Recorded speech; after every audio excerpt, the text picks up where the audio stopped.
Hey, good morning, everyone. I hope you're enjoying the Blue Tech Week thus far. This is the Wind Energy Panel.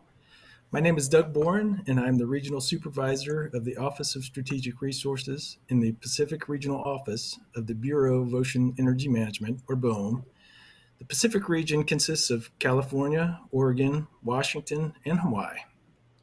BOEM is a bureau within the Department of the Interior, and we are responsible for making areas available on the Outer Continental Shelf for OCS for renewable energy leasing and development in the environmental for leasing and development in an environmentally and economically responsible way.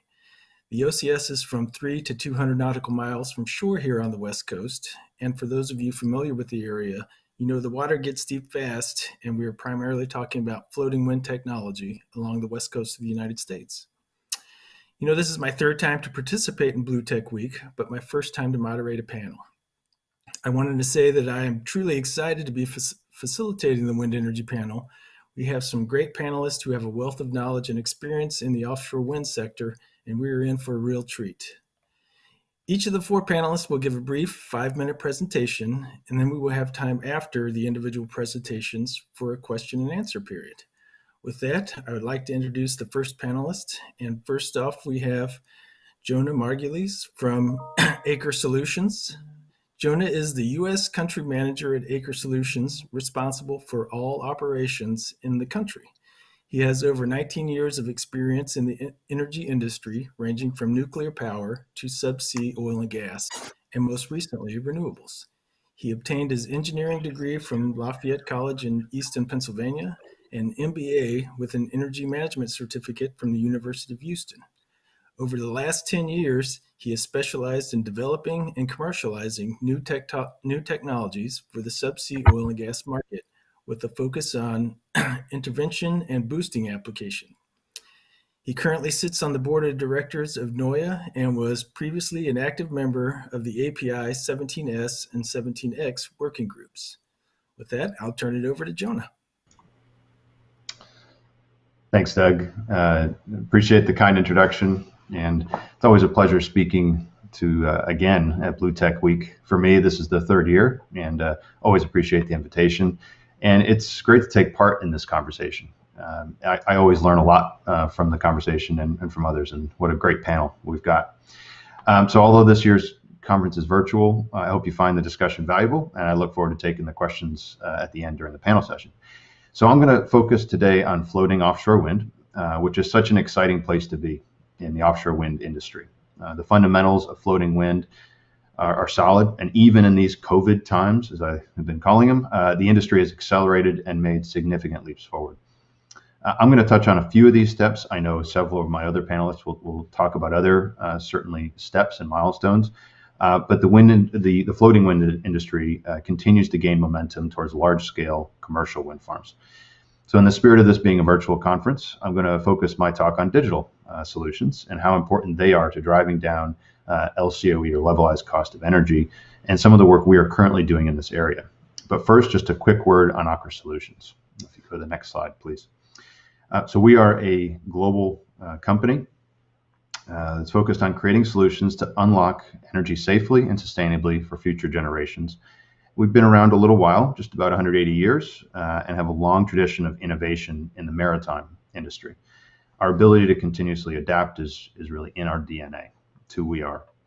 Over the last 50 years or so, we've been heavily focused on offshore oil and gas, but we are now focusing our efforts on the energy transition, specifically including the offshore floating wind market, with a goal to drive down costs and scale up production to deliver commercial scale offshore floating wind farms to the global market. Up until this summer, Aker Solutions was involved in a couple different things. We were involved in the EPC side of the business, which we're traditionally known for, but also as an equity investor in several projects around the world, most notably in California at the Redwood Coast Offshore Wind Project in Humboldt County in Northern California.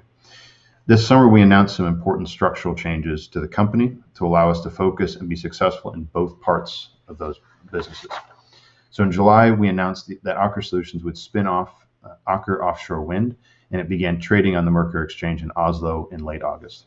Next slide, please. Aker Offshore Wind is a pure play deep water wind developer with the ambition to be an independent power producer to be clear, I always need to define this. Deep water is defined as 60 meters and deeper. So deep water wind is expected to become the most effective renewable energy source. The potential is virtually unlimited. If we could advance to the next slide, please. Is virtually unlimited, with approximately 80% of the world's offshore wind resources and water depths greater than 60 meters. The wind conditions are superior compared to onshore or fixed bottom, as the capacity factors typically average between 50 and 60%, compared to less than 50 for fixed bottom typically, and less than 40 for onshore wind. So deep water wind is also less intrusive, as we are usually looking at sites 20 or more miles offshore, where we can typically avoid or minimize conflicts with other ocean users, which is important. The bottom line is that the business case for floating wind is strong, and we're really excited about the future. So I'm going to focus my talk on digital solutions, as I mentioned, and how important they are in driving down LCOE and some of the work we are currently doing in this area. But before that, before we talk about the what we are doing, I want to talk about and highlight the why we are doing it. How significant is digital really? In our view, very significant. We're looking overall, our goal is to drive down LCOE for floating wind towards the level of 50 euros per megawatt hour by the year 2030. Digital solutions will be a major contributor to LCOE reduction. Our estimate is upwards of 10 to 20% of the total LCOE reduction across the entire life of a wind park. If you could advance to the next slide, please. And the next one. One example of what we are doing is the Next Wind real-time condition monitoring project with the California Energy Commission, which is focused on next generation solutions and aims to develop a holistic digital solution that will enable monitoring the condition of an offshore floating wind farm and its impact on the environment via live data streaming. The purpose of this grant is to establish a digital foundation of a floating offshore wind installation in order to enable continuous improvements in production optimization, lower the LCOE, and better understand wildlife impacts of offshore wind energy through real-time remote monitoring, and be able to implement effective mitigation strategies. So we've kicked off a series of sprints to research current operational and environmental data sets via use cases, as well as developing a digital platform to combine and contextualize static and dynamic data, resulting in optimized production. Also, reduce maintenance costs and inspection frequencies, an improved understanding and mitigation of the environmental impacts, and increased production efficiency, and available operating time and reduction in LCOE, which we can ultimately pass on to California energy consumers. In addition, we've developed some really cool graphics, which you're seeing now. All kidding aside, these graphics help to communicate to all stakeholders what the various floating wind projects may look like in the future. The images you're seeing here and I'm using today, are a 10-unit, 140 megawatt project, which is pretty similar to what we have been working on in Northern California at the Redwood Coast offshore project with our partners. Next slide, please. Additionally, we can show some pretty interesting views for our stakeholders that may be onshore, that may be concerned about potential visual issues, especially on the West Coast, that can be pertinent. So this bird's eye view from Humboldt gives a good sense of how minimal the visual impact is when siting a project 20 plus miles offshore. If you really squint, you can actually see the wind park. But by building these visual tools or these digital tools, we can efficiently and effectively communicate with a broad range of stakeholders and mitigate potential risk and concerns early, ultimately bringing floating offshore wind closer to the commercial scale in the near future and continuing to drive down LCOE. With that, I'll turn it back over to Doug and go to the next session.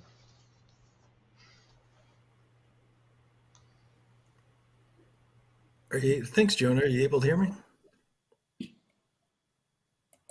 Great. All right. So next up, we have Amisha Patel from Principal Power. Amisha leads the Global Public Affairs and Government Relations activity for Principal Power.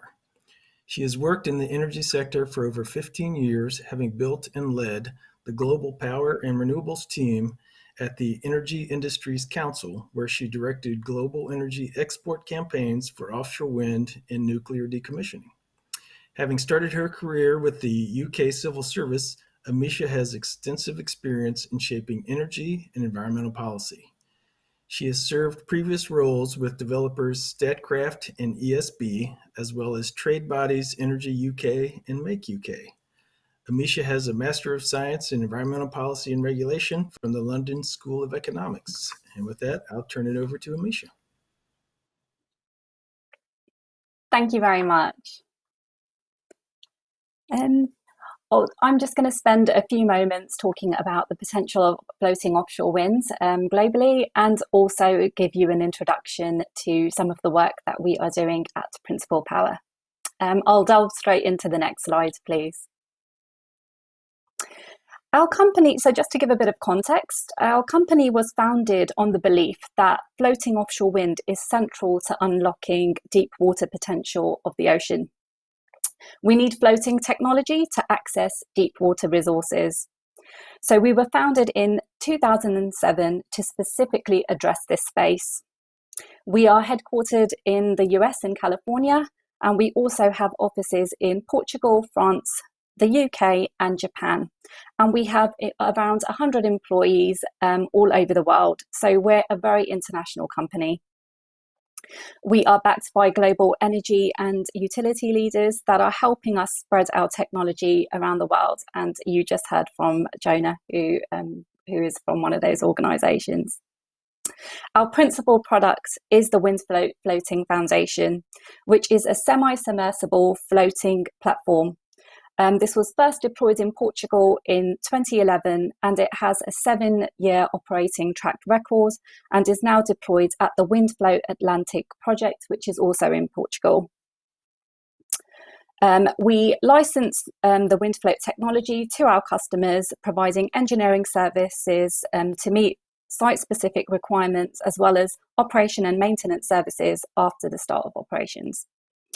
We're currently working with our customers to deliver three commercial scale projects in Europe, and the Windfloat has been adopted as the technology of choice for several gigawatts worth of projects in Europe, the US and Asia. So we're really proud and confident of the pipeline that we see coming to us. If we can go to the next slide. I'll let you look at the video. So this is just to show you the Windfloat in action, if you like, and that is at the Windfloat Atlantic project, which was commissioned this summer. And I think really this is really for us, this is showing that we as an organisation have gone through demonstration and a pathway that is aimed at developing a proven bankable technology, first through the deployment of small commercial projects, and then in parallel developing a pipeline of large commercial scale projects which will be executable in the near term. And this slide in particular, I have shamelessly poached from the Carbon Trust, but I think it's really pertinent one because it shows the industry consensus that the floating offshore wind industry approaching 2030 is really going to start to take off. We're reaching around and projected to reach 10 gigawatts and potentially up to 70 gigawatts in 2040 from the Carbon Trust's baseline scenario, and potentially up to 120 gigawatts in the highest scenario. So we can clearly see that there is a trajectory which shows that floating offshore wind will contribute significantly to the global energy supply. I think it's also worth drawing attention to the regional split here as well, noting that Europe and Asia are expected to contribute to this growth in the nearest term. And their speed and scale of growth is really down to the conducive nature of the political and regulatory factors which support those areas and those regions. These factors create potential for rapid cost reduction, which make the sector more competitive. The US certainly has tremendous potential. We as an organisation see this, and as a US headquartered company, we are really keen to bring our technology home. But there is work to be done. in that regulatory progress is something that we really want to progress and see moving forward. And as an industry, we are working towards this with stakeholders, with authorities and government to see things moving ahead and really see the sector in the US coming to fruition. And I'll end by saying that forums like this one really help us progress this narrative and the dialogue moving forward. So thank you very much for having me, and I look forward to your questions. Great, thanks, Amisha. And now moving on to our third panelist, we have Adam Stern with Offshore Wind California.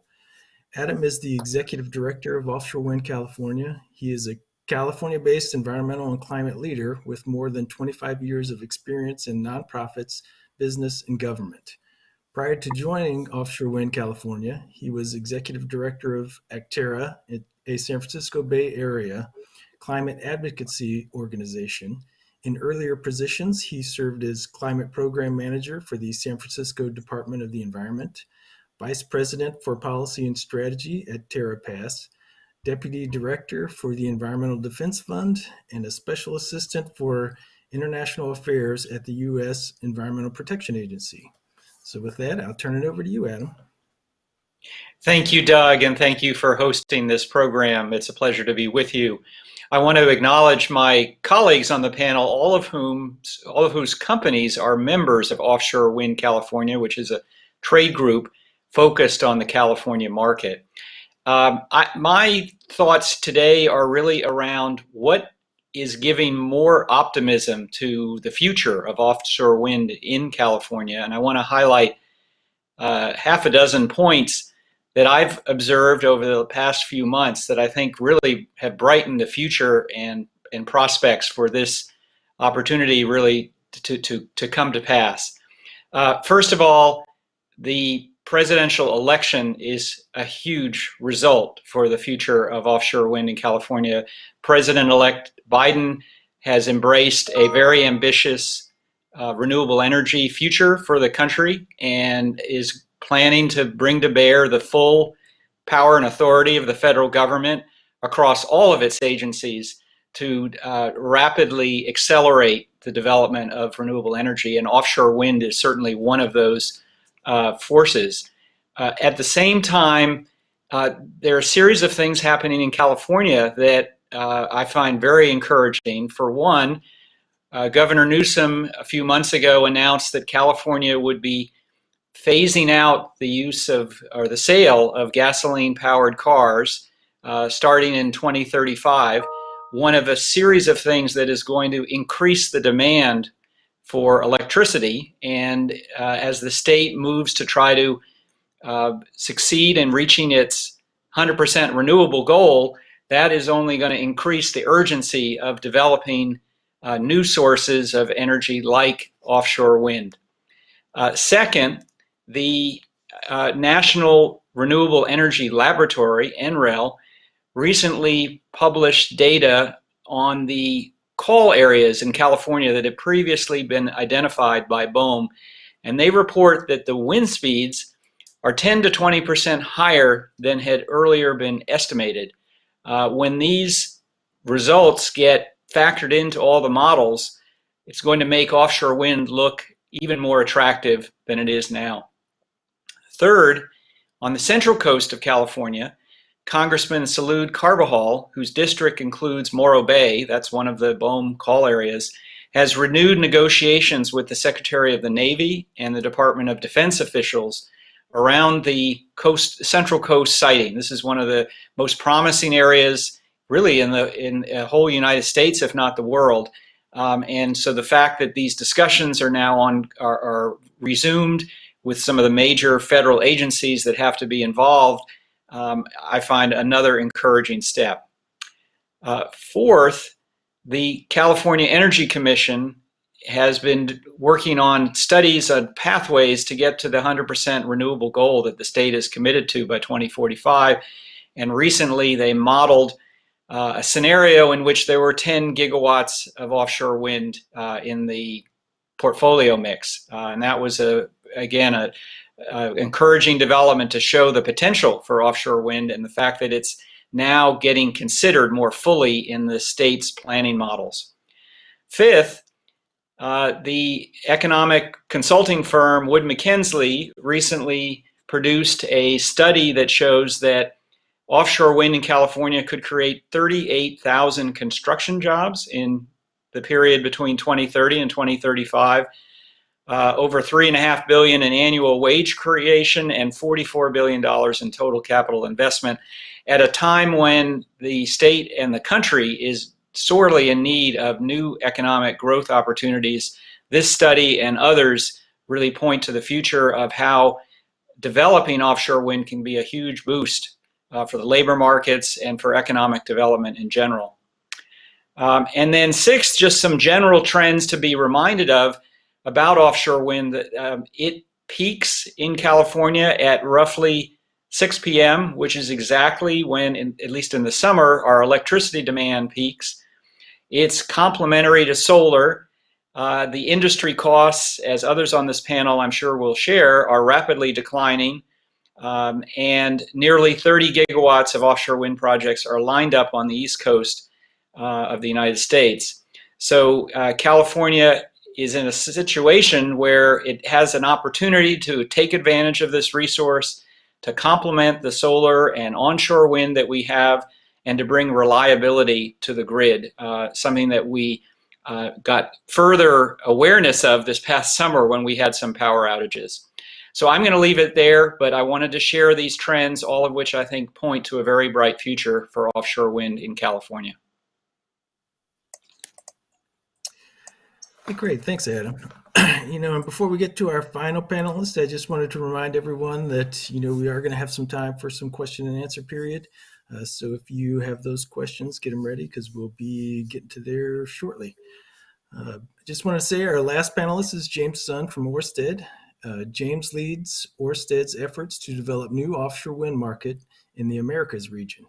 Previously based in London, where he was part of Orsted's UK team that significantly expanded and matured the offshore wind industry in Northern Europe, he brings considerable experience back to California to help his home state kickstart a new industry on its way to achieving 100% clean energy.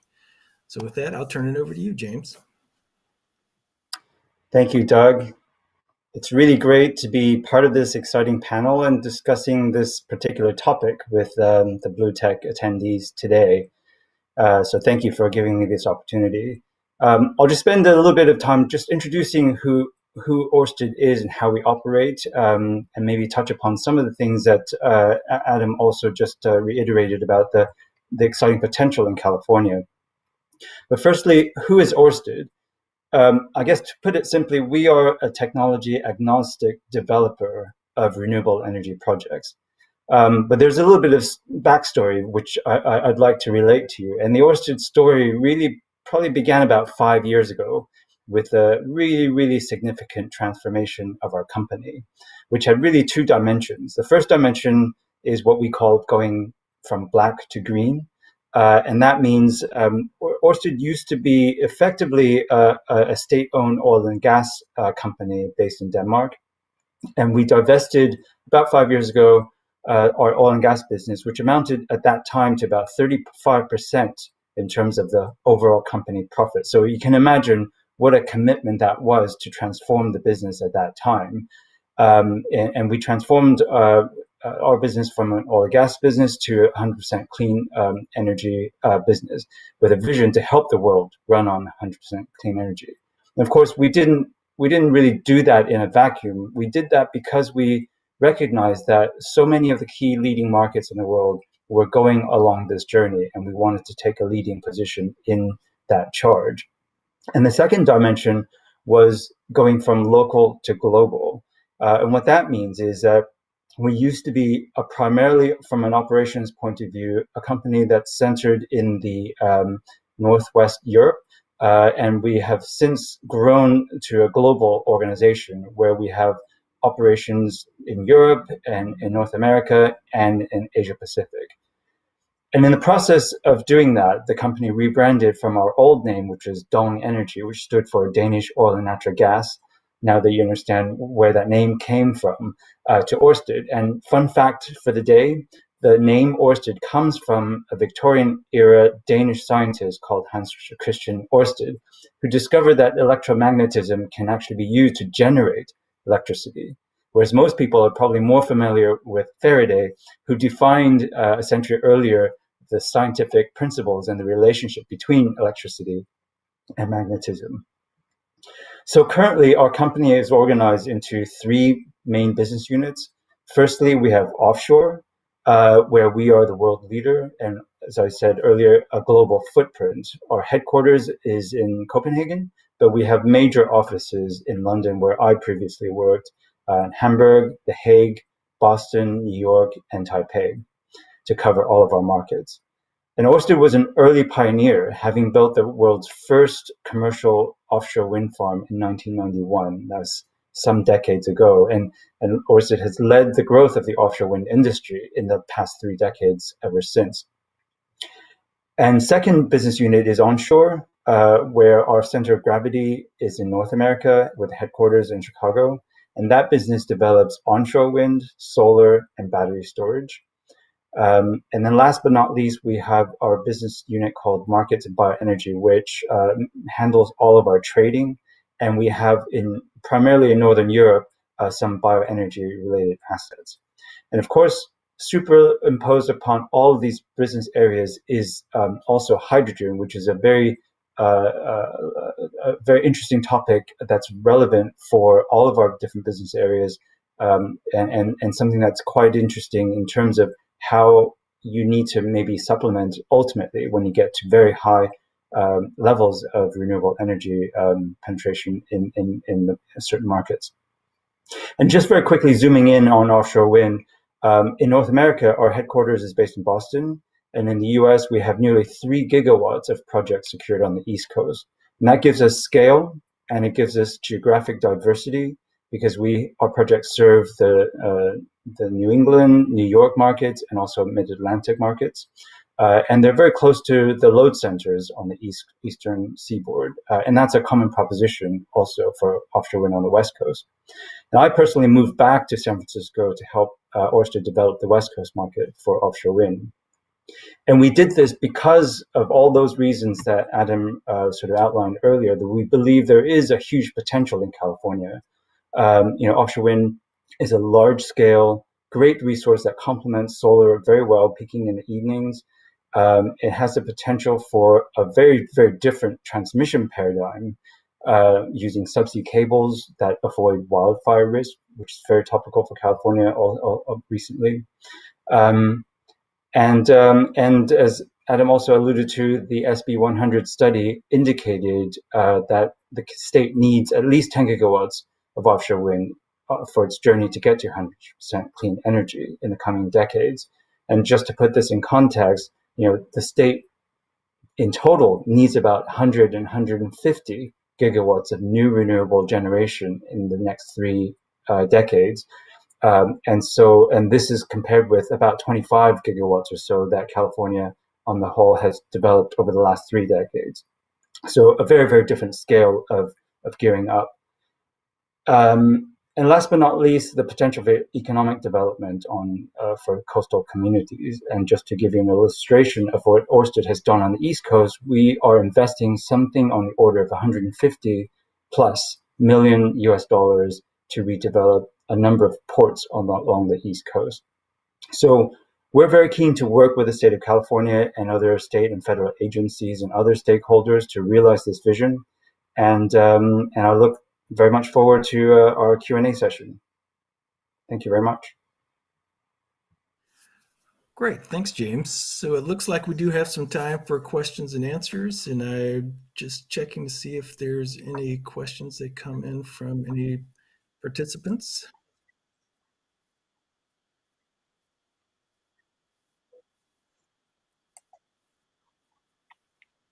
Okay, great. Well, luckily I do have some, and I'll start with, and I think what I'll do is I have a general question, and I'll hand it over to the panelists to answer, and everyone will have a chance, or you can pass if you want. But the first question I do have, and it's nice to be asking the questions instead of answering the questions on this one, but how soon will we see the development of offshore wind projects on the West Coast? or will we need to see more projects advance on the East Coast before we see development on the West Coast?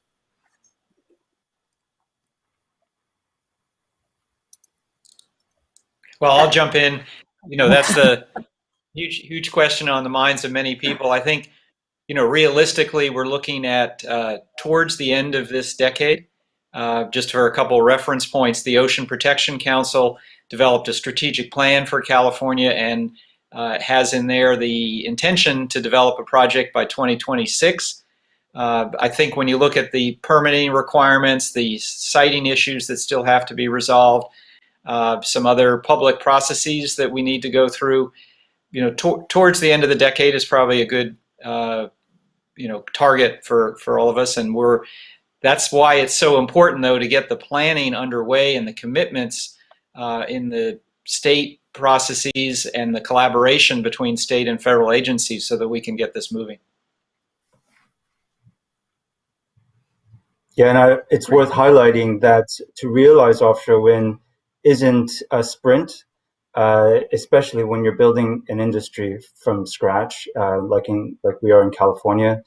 So all the deliberate planning does take time to realize, and the industry working very closely with the state agencies, federal agencies, and other stakeholders to realize this vision. And yeah, really, really important to start the planning early. I think just to add to that as well, I think it's really great to see things moving in the East Coast, but there's no reason for us to wait to see developments in the West Coast. And I think we're really optimistic that we could see projects in construction by the middle of this decade if we can get leases to happen in 2021. So let's keep up the optimism. Yeah, I would just add, Doug, it's nice for you to ask that question. Usually we ask you that, right? So that's that's nice. But I'll quote your former boss because we're bullish on wind as well. So I think it's very much middle of the decade to the end of the decade is probably what we're projecting as well. Yeah, I think that's fair, and I'll just say that that's kind of the same timeline as they've had on the East Coast too. So. And I kind of in the same vein of that question, but a little different now, again, open it to all the panelists. How can offshore wind help California reach its mandated goal of 100% clean energy by 2045?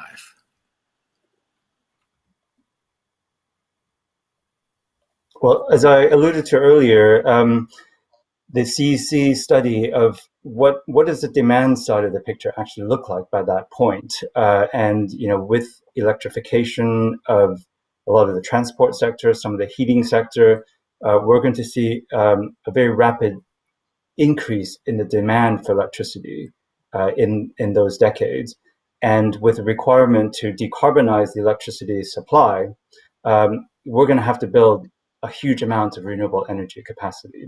Something on the order of 100 to 150 gigawatts in about 3 decades. And I just gave a sense of scale. It took us about 3 decades or more to get to about 25 gigawatts. So that's a huge challenge in front of us.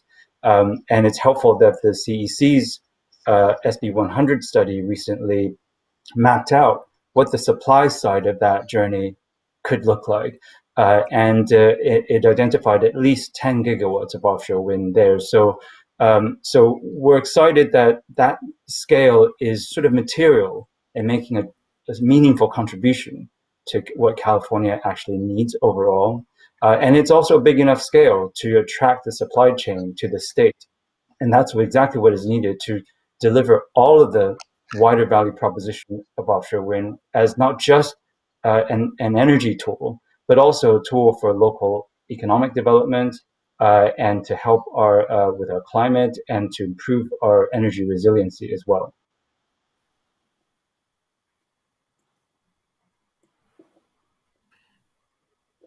Anyone else would like to take part in that question?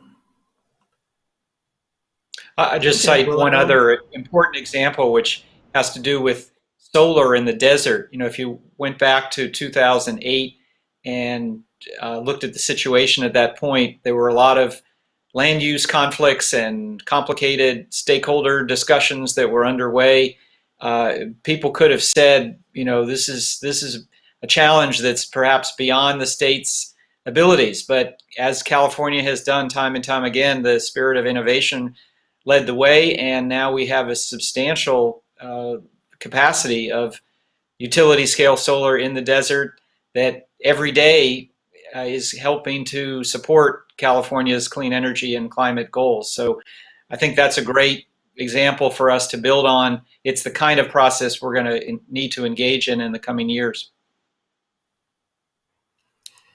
I agree, and I'll just add on to that too, that, the price of solar is now, something that 10 years ago no one ever thought was even possible. So I see the same trajectory for offshore wind. I did want to take just a minute to see if any questions came in from any of the participants.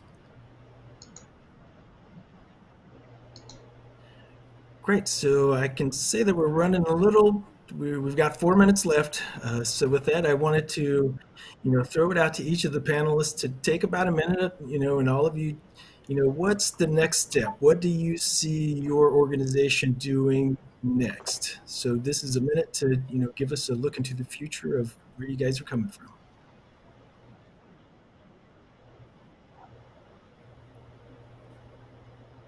So, okay, hold that thought. We'll go to the question that came in, and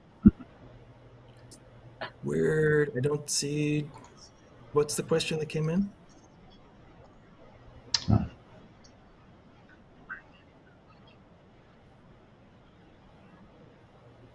Great. So, are the panelists, can you guys see that question, or should I repeat it? So the question is, are you working with any vertical markets, robotics, or aquaculture to develop an ecosystem? Yeah, maybe I'll take a first stab at that, Doug. I can see part of the question. So in Aker Solutions, we mentioned kind of leading off, we're kind of a maritime focused company, and a lot of the, let's say, the complement or even supplements to offshore wind for us are around aquaculture, offshore fish farms, even floating fish farms, which is interesting, and also looking at various other complements. I know, James, you mentioned hydrogen. That's certainly one we're looking at as well. That becomes very interesting, especially on the West Coast, with a lot of California's ambitions around hydrogen.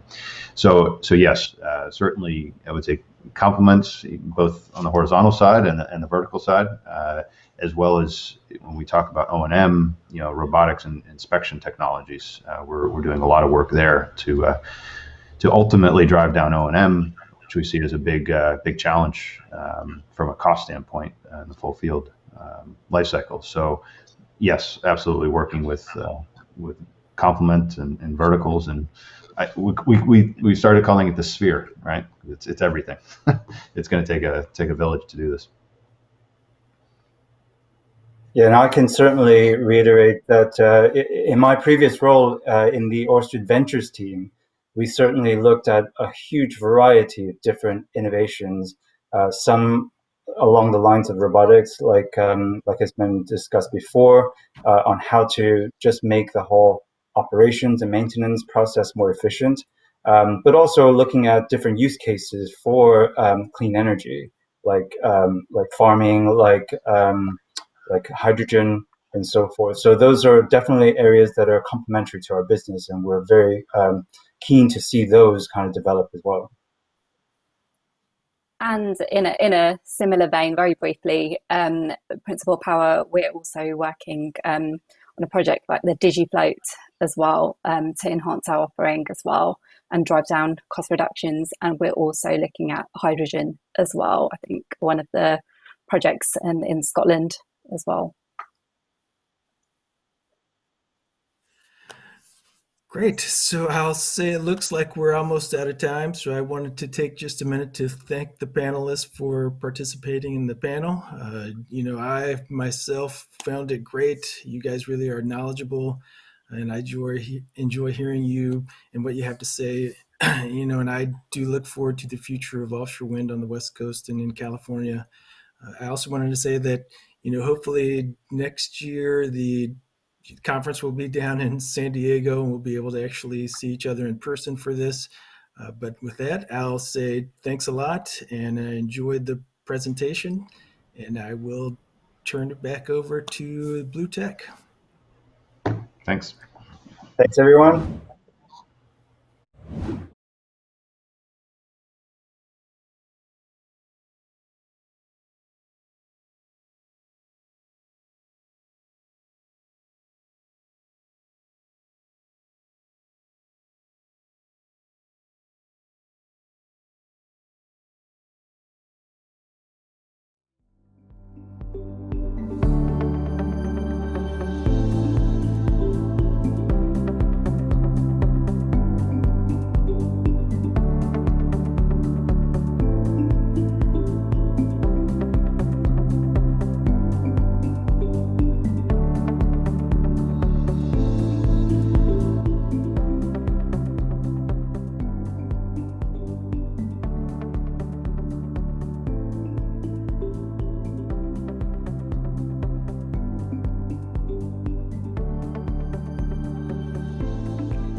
Good morning, everybody. I'm Jennifer Garson. I am a senior advisor in the Water Power Technologies Office at the U.S. Department of Energy, and I'm excited today to have a great group of speakers who are joining us to talk about the future of marine hydrokinetic energy. So for those of you who may not be familiar with MHK technologies, these are technologies that seek to harness the power of the ocean from waves, tides, currents, even salinity or thermal gradients, and turn them into electricity and power. Today, we have a slew of great speakers who are going to talk about some of the innovations that they see coming down the pike that are really exciting to them and some of the technology applications that they are working on. So with that, I'd like to spend the majority of the time having our speakers actually speak. So our first speaker that I'd like to introduce today is Kevin Barrett. Kevin is a native of South Africa. He moved to the US at age 19 and graduated from the University of San Diego. He then worked at Deloitte, where he became a CPA. Subsequently, he became a serial entrepreneur, having owned and sold several businesses. Currently, he is the CEO of a successful wealth management firm, as well as president of Radian Power Systems, the wave energy conversion startups he'll be talking about today. So with that, I'll turn it over to Kevin. Hey there, thanks Jen for the introduction. I've only got 4 minutes, so I'm going to be kind of quick here. We are in the business of building devices that generate electricity from ocean waves. They're small devices focused on recharging batteries for any instrument that's out in the ocean. So if you work for the DOE, DOD, NOAA, or just have a device out in the ocean that's using less than, say, 20 watts of power, and you want it to do more or last longer, that's really who we're focused on, is helping you solve that problem. We have one product. You can see the picture here. We're actually that center cylinder. You can just see the top of it. You can think of it as like a shock absorber, or similar to a hydraulic piston, but different than a piston, where you push that shaft through the cylinder and you get high pressure fluid, let's say, and it goes to an external accumulator and then an external power source that you plug into. Ours is all contained just in that cylinder. So it's a fluid-filled cylinder with the generators right inside. You plug directly into us. You can get the raw AC or DC power, or you can run through your, our power management system to power your device. We don't care how you push and pull that shaft. You might come up with some innovative idea, and we're happy to work with you. But today's discussion is on hydrokinetic energy and how we have arranged the system within the wave energy segment of the world to generate our power. So you can see here in this picture, we use a buoy. Unfortunately, we didn't have a buoy, we had a boat. So the boat was our buoy here, which pulls our device up through the water column. And then we have this tire below with the concrete in it that pulls it back down through the water column. And then we have these kind of strange looking paddles here, these semicircular paddles. Those are our version of a heave plate. It's just one of the additional differentiating factors that makes us different than any other wave energy converter you've seen. A heave plate is typically some solid plate that sits under the water that we use as a reaction force, that we push and pull against to create the energy that we use to turn into electricity. But it's the variability in that force between a calm sea state and a storm sea state that is actually the largest contributor to why marine energy has not become commercially viable today. Because the way that we have built, the way we've solved the problem of that exponentially more power is we've built really big, large devices that are really expensive, and the return on investment is just not there based on the amount of power that they generate. So what we've done is we've built a device that is flexible, has a flexible heave plate. So if you can go down to slide number 3 and start the video, I'll show you how our device actually works. So this was about 3 months ago. We put our device into the ocean. You can see what a calm day it was. It was about 1 foot swells, and that device was being pushed up and down. Those paddles go up and down as that boat was going over those 1 foot swells. But the differentiator here is that those paddles, if you can imagine that boat going up a 20-foot swell in a storm, those paddles would go from flapping like that to flapping all the way down. They would be vertically down, and that creates a known area that we can pull the device up through that water column against. And that's a much smaller area than the typical wave heave plate area. So we can build our devices to just have to cope with that amount of force and not the amount of force of a wave, of a storm. So We're really excited about what we've built. It's simple, durable, inexpensive, environmentally friendly, scalable, and we're excited to present it to the marine world today. And hopefully, we can get some some funding to move this this project forward. Thanks, Kevin. Sure. All right, so next up, I'd like to introduce Jill Burgess. Jill has been working at the National Oceanographic Center since 2004. One of her roles is to help coordinate and translate NOC's scientific know-how into real-world applications. This ensures that the value is added to the science undertaken at the center and disseminated to a wider audience, including academia, government, and other public bodies, as well as private individuals. She is also involved in other projects, including the Commonwealth Marine Economics Program and Wirewall. In recent years, she has been taking a more active role in public engagement, ensuring that awareness and understanding of the fabulous science that is undertaken at NOC is increased. So over to you, Jill. Okay, can you hear me? Great, okay. So today I'm going to talk to you about how our expertise and products at the National Oceanography Centre can help towards the achievement of Sustainable Development Goals 7. So next slide, please. For those of you who are unfamiliar with the National Oceanography Centre, we are based in the UK and our research focuses around 5 main themes. They are ocean physics, climate and sea level, marine systems modelling, marine biosciences and geosciences, development of technology. And also it's worth noting that a lot of our projects work towards SDGs. So next slide, please. So SDG 7, ensuring access to affordable, reliable, sustainable and modern energy for all. So there's a number of indicators and targets that need to be achieved by 2030, and they are access to modern energy for all, increasing the global percentage of renewable energy, doubling the improvement in energy efficiency, promoting access to research technology and investments in clean energy, and of course expanding and upgrading energy for developing countries. So next slide, please. That leads us on to our PolPred software. How, I will tell you in the next slide, but for now, just a brief overview. We have 2 versions of our software. We've got a desktop version and a cloud-based portal. Both integrate NOC tidal models and they generate a number of different types of data.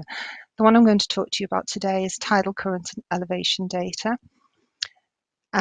The PolPred in some form or other has been around for 20 plus years, and so it's proven its worth, and then we've got many international and national clients.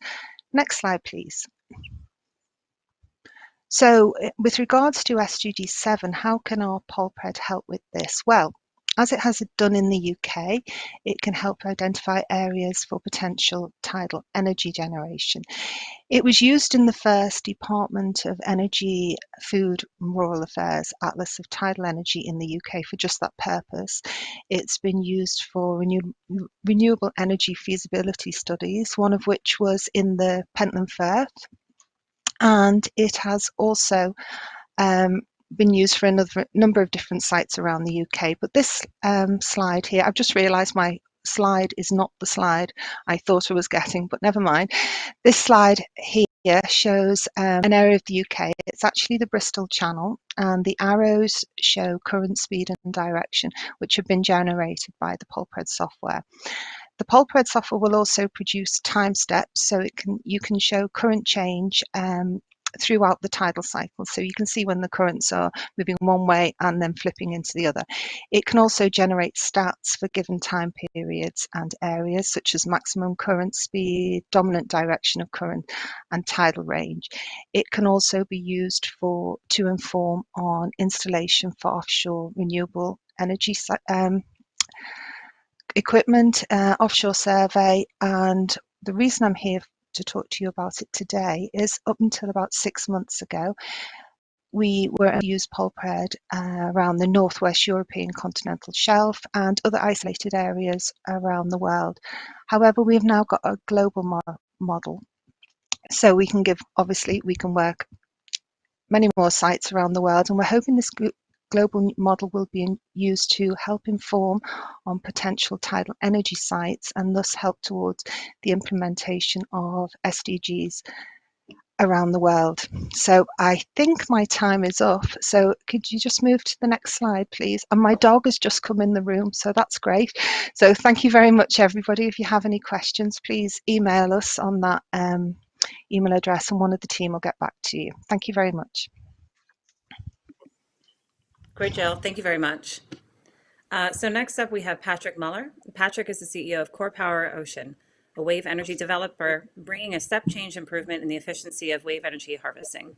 He has led CorPower since 2012, built a team of 50 plus people and taken the technology through 3 stages of structured verification. He's a board member of Ocean Energy Europe and on ETIP Ocean Steering Committee. Patrik is a passionate entrepreneur with experience of building deep tech startups from the first idea to multinational operations. He has a chemical engineering degree from London Institute of Technology and UC Berkeley. So Patrik, over to you. Thanks a lot. So in CorPower, we are developing a new type of high efficiency wave energy converters. We are headquartered in Stockholm, Sweden, with offices in Norway, Scotland, and Portugal. Next slide, please. We are very excited about wave energy. It's the largest untapped source of clean energy out there, about the same magnitude of opportunity as all the installed capacity of nuclear or all the capacity of hydro of the world today. So a huge opportunity. But what makes it really interesting is the production profile, which is much more consistent and predictable compared to wind and solar. And it offers a way to counteract the intermittency of these sources in an electricity system. So if we look at the next slide, we've done quite a bit of studies on the US West Coast. This is 2018 weather data from California. And when you plot the sources next to each other in time series, you can see that wave energy, the dark blue curve here, is all very much consistent, is a much more flat production profile, and is more predictable than the other sources. And that makes it very valuable in the future grids. So if you look at the next slide, if you look at the annual profile and the variability, one of the big challenges to get to net zero is to satisfy that supply meet demand during all hours of the year. And in California specifically, one aspect is to fill out the gaps that is created in the winters and the falls. And when you have an anti-correlated production profile like this, if you balance a good mix between wave, wind, and solar, you can pretty much meet and balance supply to demand at all times of the year. So it can become a key tool here to drive the transition to zero carbon systems. So if we look at the next slide, the key challenges that have prevented wave energy from becoming a commercial source, it's either that devices have broken in storms or they have just not produced enough electricity to make it a viable business case compared to the size and the cost. And that's a picture that we are quite dramatically changing. If we go to the next slide, by introducing a new type of high efficiency wave energy converters, can click one more forward. You see here in the next slide our recent C3 device, which was a half-scale system that we demonstrated on the Orkney Islands in northern Scotland. And we've introduced a few new solutions into wave energy. So in the next slide, we can see the first invention being a way to make wave devices transparent in large storm waves. Here you're looking at a 50-knot storm in Orkney, and you can see how the buoy is hardly not moving up and down or to the sides. It's just sitting there, letting the waves pass by. So that's a survival mode that we have introduced, very similar to pitching the blades of wind turbines. If we go to the next slide, then in regular sea states, we use phase control technology to put the buoy in optimal timing with incoming waves. And that then strongly amplifies the motion and increases the power output. So summarizing these solutions together, we can survive storms and produce a lot of electricity. So looking at the next slide, getting a large amount of electricity from a small low-cost device gives a low capex per megawatt hour. But also then doing lightweight devices makes it easy to transport, handle, and transport them, which really drives down the cost of operations and maintenance. And together that gets us to a really competitive cost of electricity. We have a clear path to get down towards the $30 per megawatt hour here. So looking at the next one, These numbers we have been proving in a structured product verification process. We are currently in stage 4. So now we're building our first full-scale system. This is being dry tested in Sweden this year and being put in the ocean in Portugal next year together with EDP. We then intend to build a small pilot array in 2022 and 23 and reach a bankable product with full type certification from DNVGL in 2024. So in next slide and final, we build these devices as clusters. So here is an example of a 10 megawatt cluster where we offer the power collection system to connect up these clusters to existing infrastructure of offshore wind farms. And we see a lot of opportunity in California for combining floating wind and wave clusters like that. Next slide, please. And that is my presentation. Thanks. Thank you very much, Patrik. Okay, so next up, we have Dr. Tim Mundon. Dr. Mundon is the Vice President of Engineering at Oscilla Power, where he's responsible for the design and development of a Triton wave energy converter. He has a PhD from the University of Edinburgh and more than 20 years of experience working on the development of wave energy and other marine renewable energy projects. He holds an affiliate faculty position at the University of Washington and is currently a co-chair for the NHA's Marine Energy Council. So over to you, Tim. Thank you. I hope you guys can all hear me. Apparently I was having some problems with my audio. Great. So thank you very much for inviting me to speak today. It's great to be able to talk a little bit about some of the technology and some of the progress we've made. Can you go to the next slide? So Oscilla Power, we're a wave energy technology developer. We're based in Seattle. We've got a team of about 9 people, and we're actually moving into new offices in the next few weeks, actually, which is pretty exciting to give us nice new big lab space. To date, we've been supported by a mix of federal and private funding, which has allowed us to do the technology development that you will see here. Can you move on? Next slide. So the technology that we're developing is based on the Triton architecture. This is a 2-body multi-mode point absorber. Effectively, this consists of a surface float and a ring-shaped reaction structure, which are connected by 3 lines. And the relative motion of those 2 bodies is what generates power in 3 independent drivetrains located inside the surface float. We spent a lot of time optimizing the geometry of the float and the ring in order to get maximum motion from minimal waves. And one of the key advantages of the system that allows it to generate significant, very high efficiency is the fact that because we have 3 lines connecting those 2 bodies, that allows us to be able to capture energy in full 6 degrees of freedom. So roll, pitch, heave, all of those motions allows us to translate those into energy capture. Also, I think a key element that was mentioned by a couple of other presenters is the ability to survive in extreme waves, and we address that through a submerging survival strategy, which allows the system to go just slightly below the surface in extreme waves, which allows us to mitigate the loads that are produced and allow us to continue to generate power in extreme waves.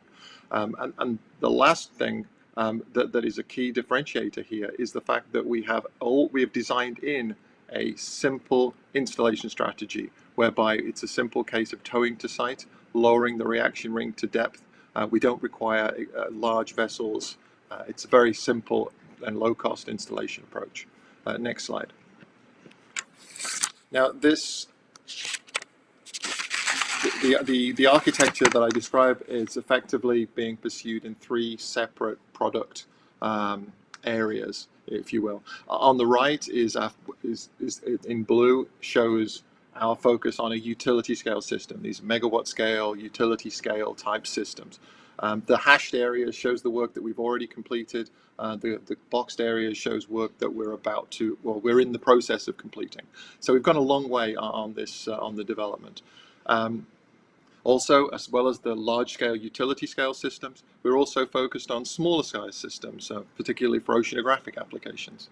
In particular, we currently have a project where we're working with Lockheed Martin to develop a self-charging power solution for autonomous vehicles.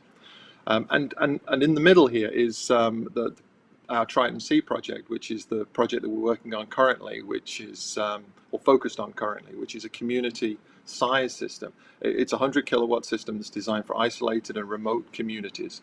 So far, if you can go to the next slide, this is currently under construction. In fact, it's substantially already constructed. This is a 100 kilowatt system that will be deployed in Hawaii next year. You can see some images from the construction in the slide here. The hull is currently in full painting, and it'll be completed before the end of this year. So this is very exciting for us. But what's next for Oscilla Power? So maybe you can go to the next slide. This is my last slide. And so obviously, as well as trying to complete the deployment in Hawaii next year, we're still focused, we're continuing to focus on the development of a megawatt scale utility system, which is going to comprise the majority of our effort over 2021.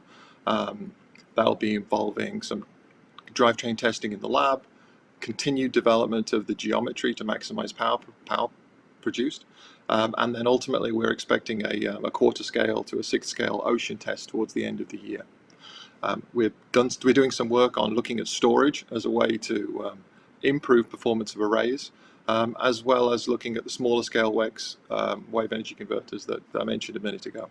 And as always, one of the key things that we've always been proud of is that we continue to focus on fundamental research as a way to leverage the power performance and the system development that we do.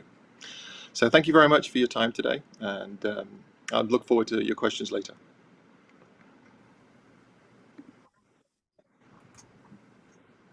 Can you hear me? Yep.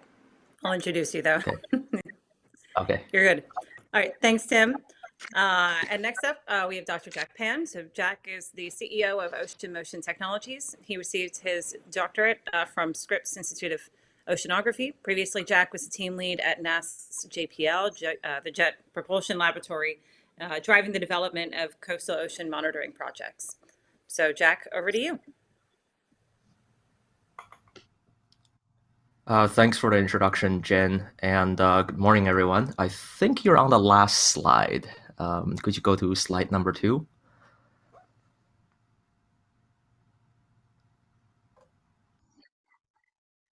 No worries, take your time. So I'll just keep going. So I'm with a startup company called Ocean Motion Technologies. On the second slide. Yeah, there we go. Okay, so we are fabricating a modular off-grid ocean wave energy device, and we primarily target small-scale applications in data buoys, maritime monitoring, offshore aquaculture, and surveillance for coastal security and defense. And this device is controlled by an artificial intelligence system, so it can adapt to ambient wave conditions and optimize power output. And like Jim mentioned earlier, I am an oceanographer by training, so I think it might be more productive for me to share some things I know and talk about small-scale MHK from an end user's perspective. Next slide.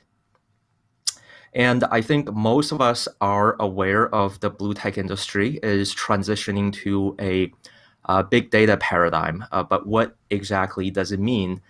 So this is literally the data format that an end user will be working with. So when end users like myself demand big data, we're talking about higher data resolution, meaning more rows of data. So we have to sample faster at more locations.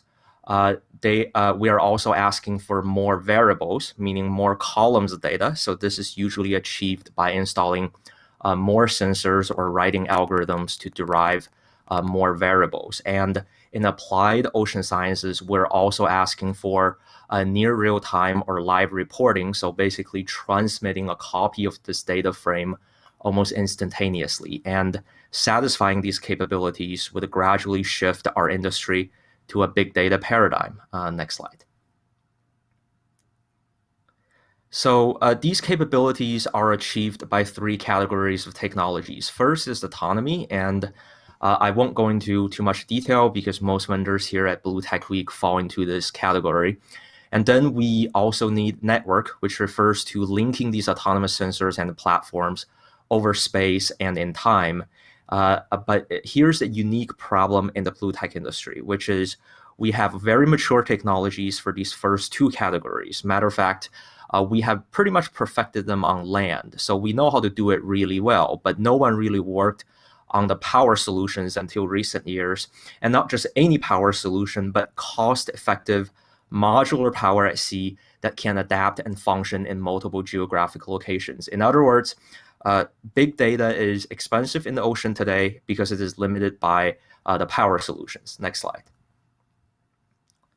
But is small-scale MHK really the solution to this bottleneck development problem to getting big data from the ocean? And like a good scientist, when we engage stakeholders, we actually try to invalidate our own assumptions. And fortunately, so far, we haven't heard any objections, particularly when it comes to thinking about big data and how small-scale MHK can get us there. So I hope to take this opportunity at Blue Tech Week to not only engage more end users, but also have dialogues with other wave energy developers to critically think about how our technology can meaningfully contribute to advancing the state of art in the blue tech industry. And that's it. Thanks. Thanks, Jack. Okay, I'll leave it first open to see if there are any audience questions. If not, I have a couple questions. Okay, first question. What has been the biggest challenge to bringing your product to market? So how about first we start with Patrik? Sure.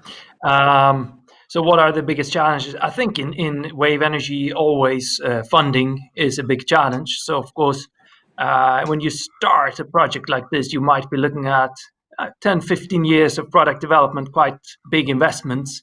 And many projects have failed in the past, as we know about. So just structuring the product verification in a way that we can step by step produce proof and have really tangible data proving why we are achieving a viable business case. I think that has been one of our biggest challenges. And then that has broken it down, and step by step, we've been able to go quite far. We are a few years from now starting to ship product in volume. Tim, you want to answer that question? Yeah, sure, I'd be happy to. I think it really depends on the market sector you're targeting on. But I think overall, the bottom line is cost. It is, are you able to produce, the biggest challenge for entering the market is being able to produce a system at an appropriate cost for people to be able to purchase the device or the power. I think that if you're focusing on there's an initiative right now, such as Powering the Blue Economy, in order to be able to look at smaller niche devices for oceanographic applications. And a couple of my colleagues here presenting are talking specifically about those applications. And then there's a very different route to market and different set of challenges for those type of systems as opposed to a utility scale system. And we're looking at both smaller and larger systems, and so we kind of see both of those sides of the challenge. But I would say that everything Patrik just said is absolutely correct. I don't really have anything to add to that. But I would say that the biggest problem to date has been that there has been too much of an assumption that cost reduction will come over time, and that the initial systems that people are entering the market with are simply too expensive to support first projects. And so the goal really is, or the challenge is going to be to produce an initial commercial system that somebody will buy. It's as simple as that. And you can do that easier at potentially at an oceanographic scale than you can at a utility scale, because your customer's different. So really it's about being able to enter the market. About Jack or Kevin, anything that you wanted to add? I think from a startup perspective, one of the things in any new industry is having access to people like Tim and Patrik. It's difficult for us to have mentors in this space, right? I don't know what you guys are doing, and we don't typically get to share all the information that you guys have. So we seem to be out on an island trying to do this on our own. And I look forward to being able to collaborate with others like Jack and certainly with guys, industry leaders like you guys. So blue tech, this type of environment as an industry grows is fantastic. That's what I'm looking forward to is more of this. So if I can just jump in really quickly. So I think, in terms of MHK, especially on the small scale for oceanographic applications, there's a clear advantage over the conventional power solutions. But the problem is actually understand what the end users want and how to get them this more optimum technology. And I mean, I personally have seen multiple cases where PIs and researchers are designing a system, and they're basically trying to design more power efficient sensors and the platforms, but they never really think about maybe there are more innovative power solutions out there to mitigate these problems. So I think it's really up to us to engage more end users and sort of bring the rest of the industry up to speed with our development. Thanks. The next question is, are any of you working with one another? Like Jill in particular, I'm wondering, with the tools that you're developing, are you working with some of the tidal energy developers in the UK?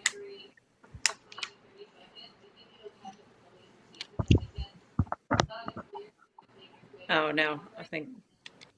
Did you hear the question, Jill? It's going on and off. Oh, I was at, so the question is, are any of you working with one another? And my question to you was, are you working with any of the tidal energy company developers in the UK as you're developing your model for understanding, the tidal range, particularly in areas that I know that some tidal companies are thinking about potential deployments? Oh, okay. Well, fortunately, I think, can everybody else hear me, or is it only Jill? Yeah. Yeah, you're fine. Okay. So, Yeah. We are sorry, working Jill, with and quite. it might be your audio. But I guess it's everybody else. So Patrik, I think you were about to jump in, but yeah, wondering if any of you are working with one another or other kind of developers in this space as you're trying to learn lessons by putting things in the ocean, particularly those of you who are doing some more open ocean environment deployments. We are working with quite many other wave developers. Tim, I don't think we have had an actual project, but of course we've been following each other's developments quite a bit. In Europe, there's Ocean Energy Europe, which is like an association for exchanging ideas and challenges and trying to work towards policymakers and funding and all of that. That's turning out to be very useful for us. But we hope to do more stuff on the US West Coast soon as well. So whatever groups there is there, we are happy to engage. And maybe Tim, if you want to talk a little bit about the MEC then in that context in terms of a US organization. I think that's, so I think to your point there, Patrik, yeah, we have a similar organization in the US called the Marine Energy Council, which is under the auspices of the NHA group. So we would very much welcome your participation in that if you would like to kind of talk later. Sounds good. And then Jack, I know in past we've talked about how you've sought out some mentors in this space, particularly from incumbents who've been around in the marine energy world. Have you been working with any other kind of marine energy developers as you start to think about your very small scale applications for oceanographic context? So we have been in touch with multiple wave energy developers, incumbents. I actually have been in touch with Kate from your company, Tim, a while ago when she inquired about the compressed air energy storage systems that we were working on. And we have been in touch with Resolute Marine Power, CalWave, and Kevin and I had numerous conversations about considering developing and particularly deploying prototypes together to save on costs. And I think those are all very great opportunities. But more importantly, I think a lot of these incumbents have the business experience to help us critically think about how to engage end users. So even though it's sort of a different scale, it's still very much applicable to small scale and oceanographic applications. So we have been leveraging these lessons learned from others, and it's been quite beneficial to our development. And Kevin, I believe you were about to say something too. Didn't mean to interrupt you. No, I was just going to say, yeah, I worked with Jack a little bit, but certainly look forward to working with more people in this space, so that we can really move towards a common goal. I think we're all trying to do the same thing. I think there's so much opportunity in the space, as Patrik was alluding to, that I don't think any of us feel like there's not enough space. There's so much space for everybody. I mean, we're really going to be doing this in conjunction with each other. So I'm looking forward to kind of building a common language, as Jack was talking about, common connectors. Just as this industry matures, it's going to be a more focused approach for all of us towards the same goals. That's what I'm looking forward to. And the next question, and this is actually just a natural extension of this conversation, but are you looking for partnerships and are you looking for distributors? Yes, absolutely.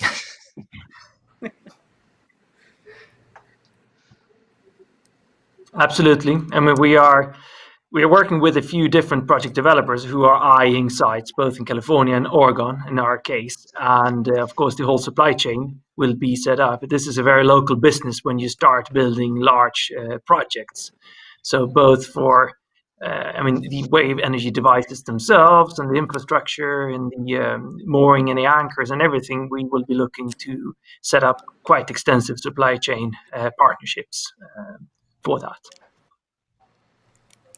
Yeah, it'd be great if Tim or Jack or Kevin or Jill, if we've got you back on connection, but in terms of looking for partnerships, you're back. All right, so I guess yes, I'll turn I'm back back. to the question that I had earlier, especially on partnerships. As you're developing these tools potentially for tidal energy developers, have you been working with the tidal energy development community to leverage and use the tools that you're building to help them on project siting or evaluating potential sites? Yeah, because around the UK, because we've had this PolPred in use for, as I said before, about 20 odd years, it has been used for tidal energy development and sourcing sites around the UK. But because we're just now moving into the global market, no, we don't have any partners yet, but sort of it's a whole new market for us, so we're moving into it as we speak. Great. Yeah, are any of you working on partnerships that might surprise our audience? Any organizations that you've reached out to? And, obviously, since I'm more steeped within the powering the blue economy space, any, blue economy applications that you've been surprised at for looking at partnerships? Yeah, so one thing that maybe I can add, one thing I can add is, as I mentioned in my presentation, but we're working with Lockheed Martin on a small scale system to provide power for self-recharging capability for AUVs, basically. That's a really valuable partnership for us, and we're hoping that might go somewhere. Well, this is actually a good question to inform me, but what can the government do to help support the industry? Or what do you think are some of the most high value? I mean, the obvious answer is going to be funding. If you respond funding, then yes, of course, that's a common response. But what are some of the ways that government really can help facilitate the growth of this industry? I could start with my view. I mean, I think also, of course, in order to motivate funding, the basic understanding of what is the value, why do we need wave energy in this case, is very much related to the policies and the kind of studies on how do you reach the lowest cost, the most reliable zero carbon systems. We've done quite a bit of studies there, and a lot more is needed, because the general view in the world is that, well, you just build enough wind and solar and you're done. Oh, okay, slam a few batteries in and then we balanced it. It's definitely not the case. And there is a much lower cost systems to arrive at. But that requires a lot of studies and a lot of, education and communication around where policymakers can do a great help of helping to explain why do we need to invest in yet another energy source. Yeah, I've got one more. Anybody else? Maybe, sorry, I didn't mean to cut you off, Patrik. No, I'm done. I think it's done. I wanted to say, I think probably, okay, I think the key is being able to use government initiatives to be able to create market pull mechanisms that are going to enable devices to be deployed. So being able to, at a utility scale, being able to create those mechanisms. Well, thank you all. In our last 9 seconds, this was a really great opportunity to hear from all of you. And thanks everybody for joining. Thanks very much. Thanks a lot. Thanks a lot.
Hi, and good morning, everyone, or good afternoon, or even good evening, depending on where you're dialing in from. And welcome to this panel on international collaboration. So I will just go through and present what this panel is about, and then present the various speakers as we're going along, and then take it into a Q&A session. So today's panel is on international collaboration. Countries are developing ambitious plans for offshore wind in various parts of the world. Coordination of offshore wind energy infrastructure will help reduce costs and minimize impacts on the environment and local communities at sea and onshore. As various wind and marine projects are built, coordination is required, and it's required from countries and across the offshore wind energy supply chain. In addition, collaboration fosters leveraging of the various expertise. So today, I'm very proud to moderate a panel of what I want to call US local experts from around the world. These are some of the most passionate, knowledgeable, well-connected individuals that I know, and drawing upon their wealth of experience, they're going to give us a unique perspectives on international collaboration. So very first, a brief introduction. So my name is Alexander Thillerup. I am the program manager for the New Bedford Ocean Cluster. The New Bedford Ocean Cluster is an industry-led cluster enabling coexistence and also co-creation of opportunities in the areas of commercial fishing, aquaculture, and offshore wind. We are the closest port to the New England offshore wind lease areas, and our current focus for this year and for the next years are to prepare and develop the local supply chain for offshore wind in close collaboration with developers, tier ones, state entities, neighboring states, and neighboring ports, as well as international clusters, and really to take advantage of this opportunity and to establish the New Bedford, Massachusetts as the first port of call for offshore wind. So, my very first speaker is Hilary Fagan. So Hilary Fagan serves as Executive Vice President of Business Development for the Rhode Island Commerce Corporation. She manages a team of who collectively executes a business development strategy for the state across targeted sectors for business growth, including the blue economy and energy technology. Past careers include a variety of roles in the financial services industry, including positions at Merrill Lynch, Morgan Stanley, and the NASDAQ stock market. Hilary holds a bachelor from Hobart William Smith College. Hilary, please. Thank you, Alex. There may be a slide. Okay, terrific. So thanks for the introduction. For those of you who don't know where Rhode Island is, we are in between Boston and New York City in the Northeast Corridor, which is a $3.75 trillion economic corridor. The consumer base is very attractive for companies to come and land and expand in the region. And as you can see to the right, the grayed out area is the northern lease area. And we are approximately 15 miles from the northeast point of the most western part of that development area. A bit about Rhode Island, we had the first offshore wind farm, a 30 megawatt, 5 turbine wind farm called the Black Island Wind Farm, which you may know about. We're very proud about, and that was put online in 2016. And since then, we have went out and procured an additional 400 megawatts of offshore wind power, in which Orsted will be the developer on.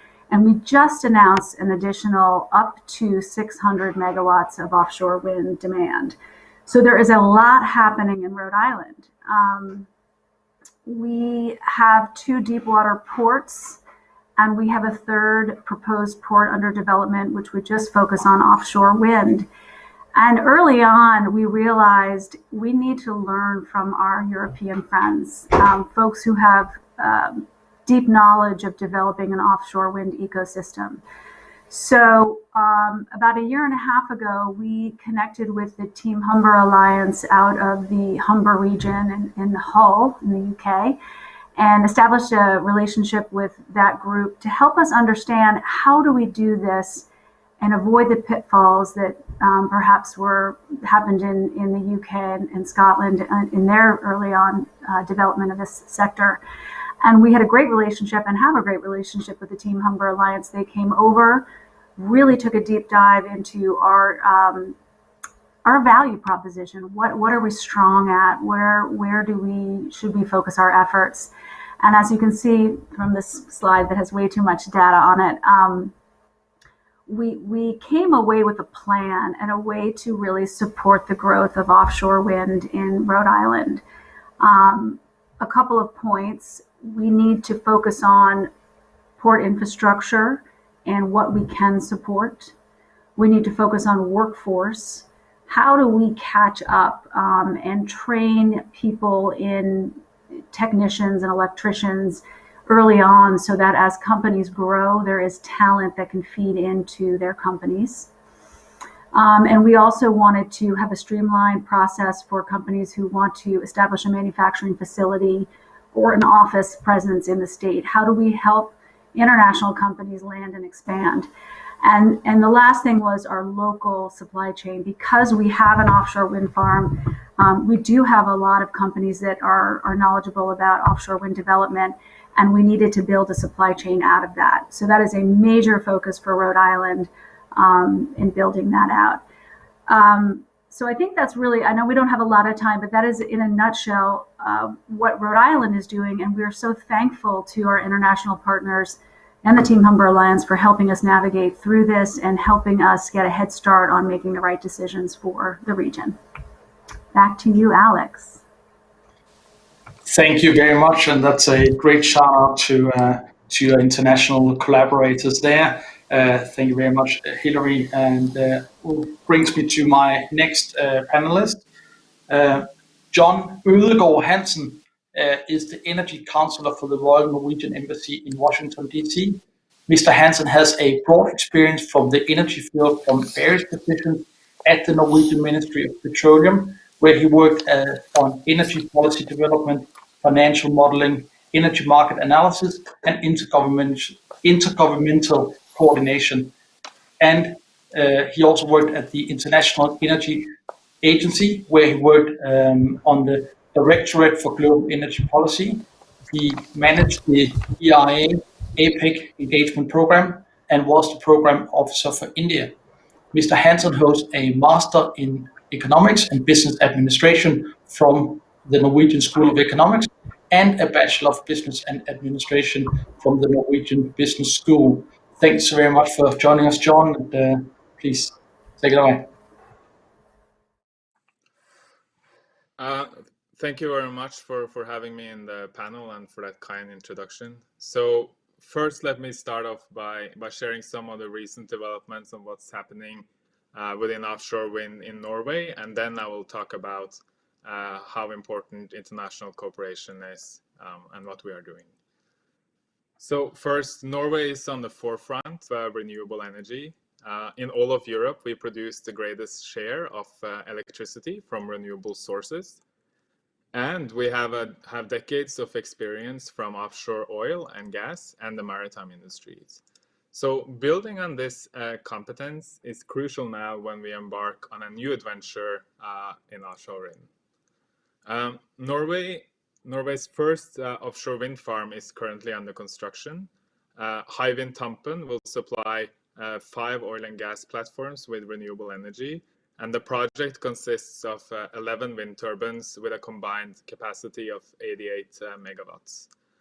The project will contribute to a reduction of 200,000 tons of CO2 every year. The water depths in the area are about 260 to 300 meters, which basically means that we are using floating wind technology, which of course brings benefits far beyond the oil and gas industry. Globally, I think about 80% of the offshore wind potential is in areas where the water depths are not suited for bottom-fixed foundations. And of course, that includes many areas here in the US. The FID for the projects was made back in October 2019, and after only 6 months, the project was approved by the Norwegian government.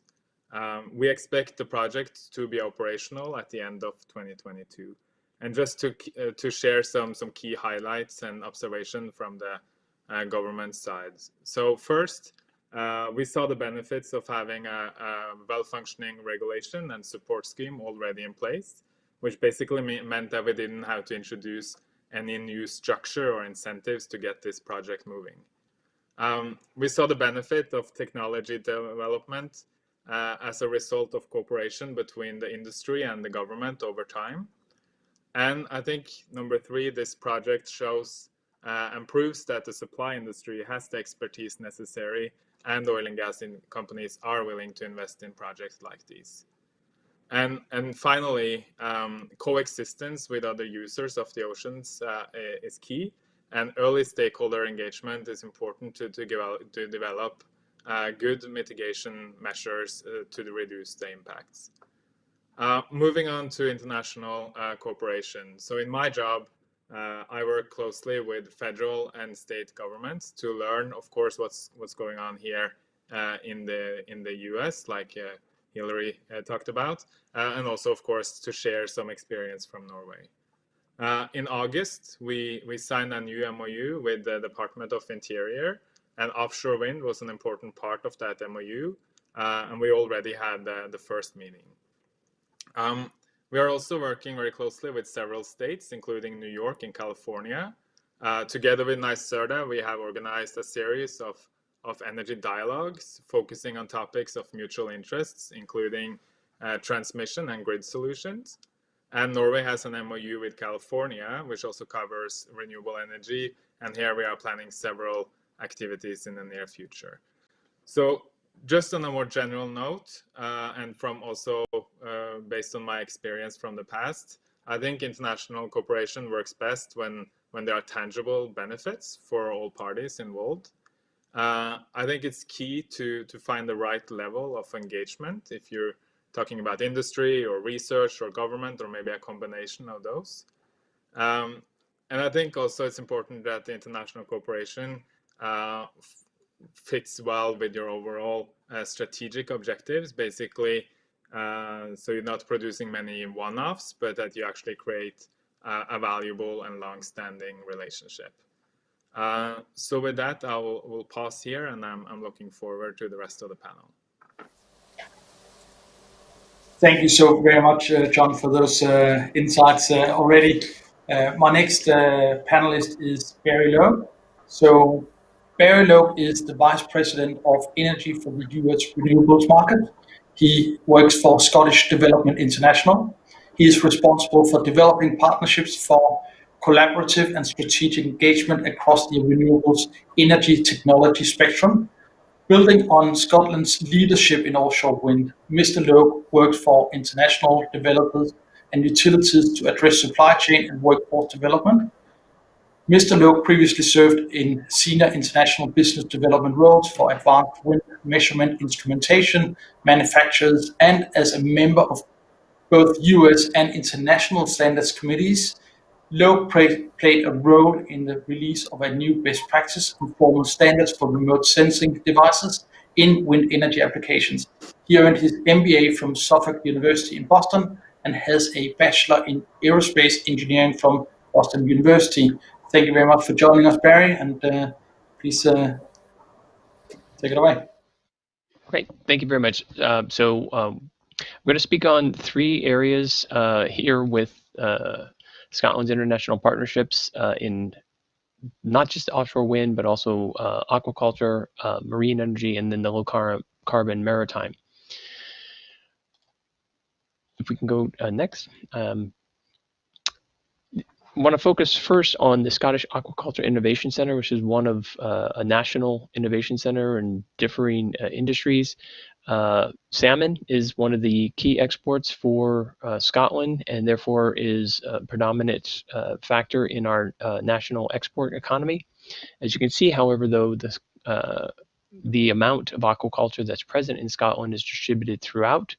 And the SAIC is essential in bringing together industry, academics, and government in order to provide for oversight and innovation. So this is groups that are working with multinational providers of fisheries, and this is a great level of engagement. How this ties in with energy is, for example, a fish farm, which typically would have some other traditional fossil fuel, is now being integrated into the base of a floating wind turbine as part of an experiment. I believe it's being tested in currently.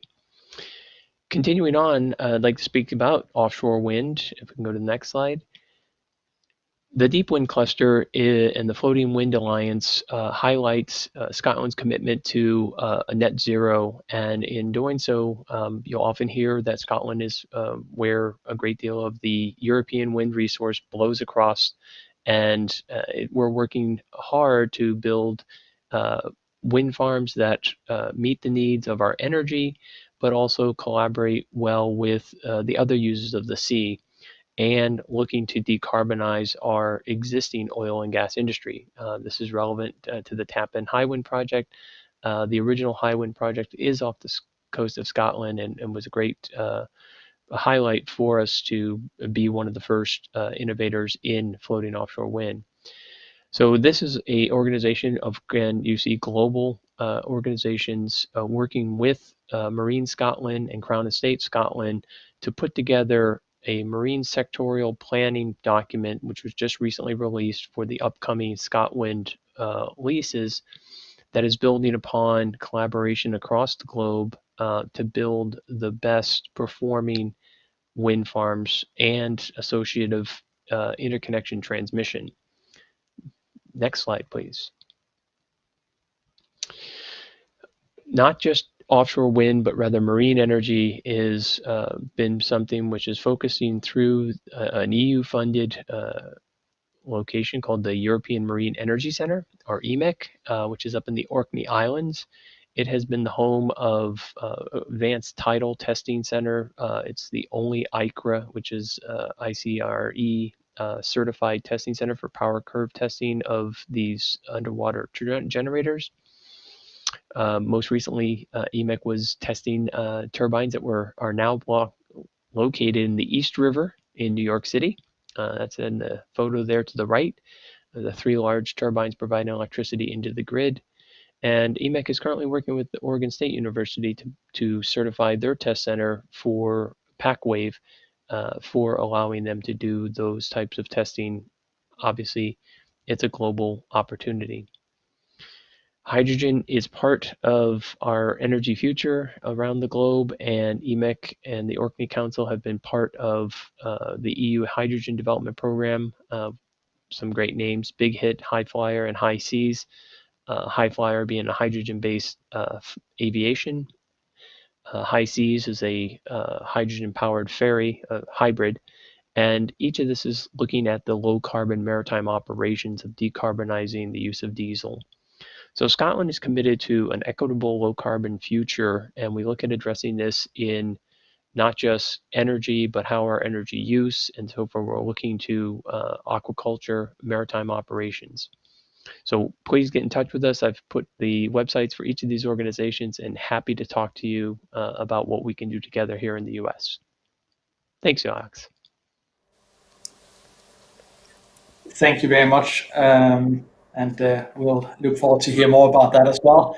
And last but not least, I have with me Brendan Vickers from the UK. So Brendan is the Partnership Manager for Innovate UK. He is a specialist in the management of government-funded innovation programs designed specifically to drive economic growth. So since November 2017, he has been responsible for managing the relationship between Innovate UK and counterparts in the US and Canada.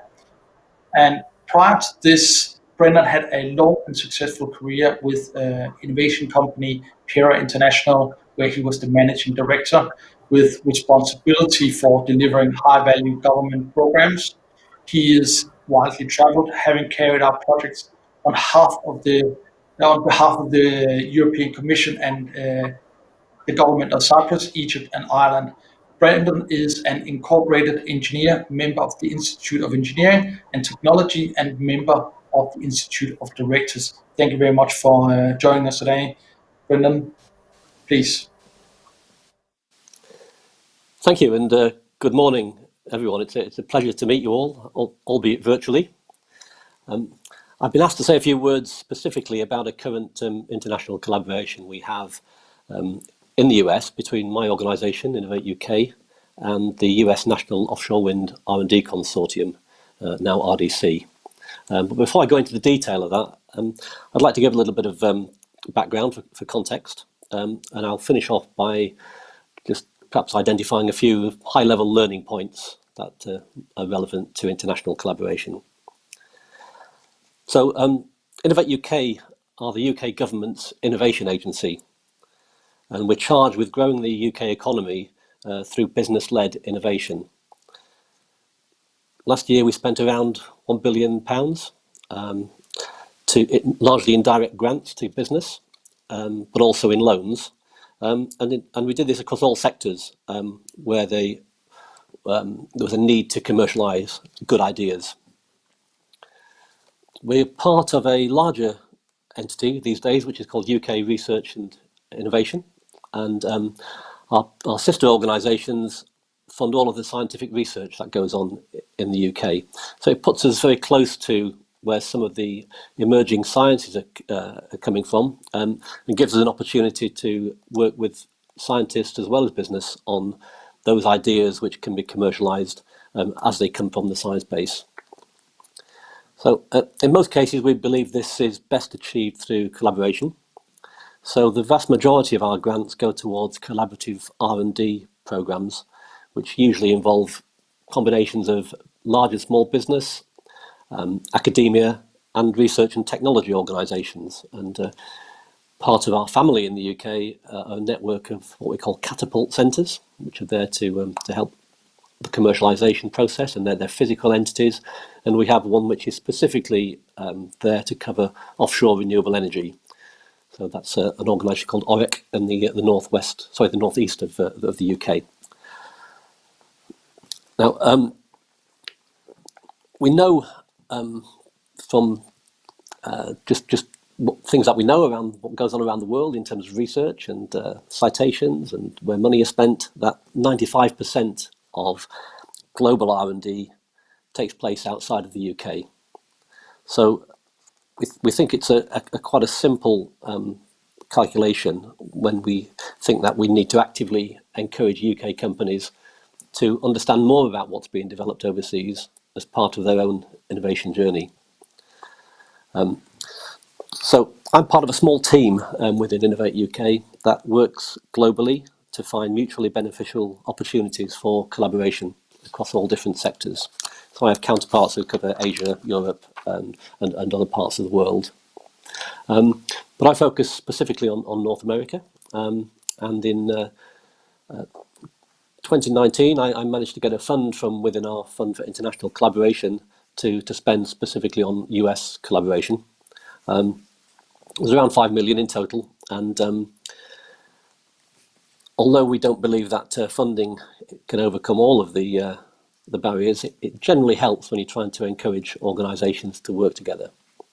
So it was around the same time that NYSERDA, who had led a consortium which was successful in a bid to the US DOE for, I think it was $20 million to fund R&D in offshore wind.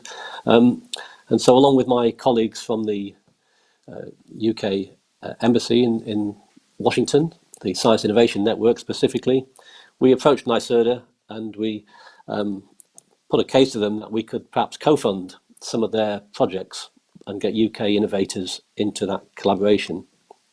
They actually thought it was a good idea, which was nice, and so we set about trying to find ways in which we could get UK innovators, and of course, the UK has a good track record in R&D in offshore wind and in the operation of offshore wind platforms. And so we set about and ran a number of programs which would help to introduce those UK innovators to potential US partners.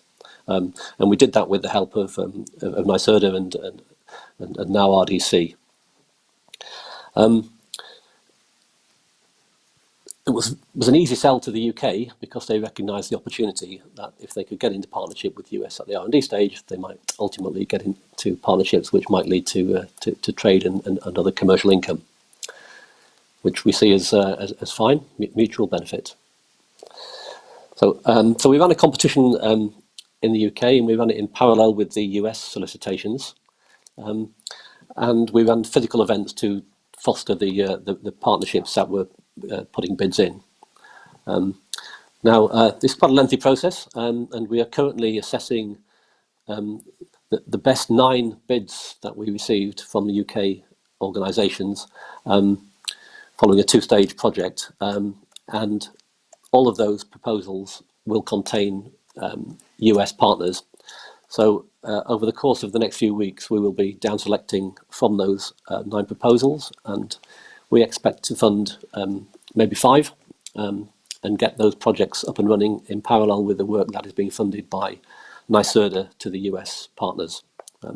So not an easy collaboration to foster, but with goodwill on both sides and some funding to oil the wheels, we're getting to the point now where I think we'll get some good projects stood up. So we're very grateful to NYSERDA and to now RDC for the opportunity, because we as an organisation, Innovate UK, and indeed the UK government are committed to clean growth.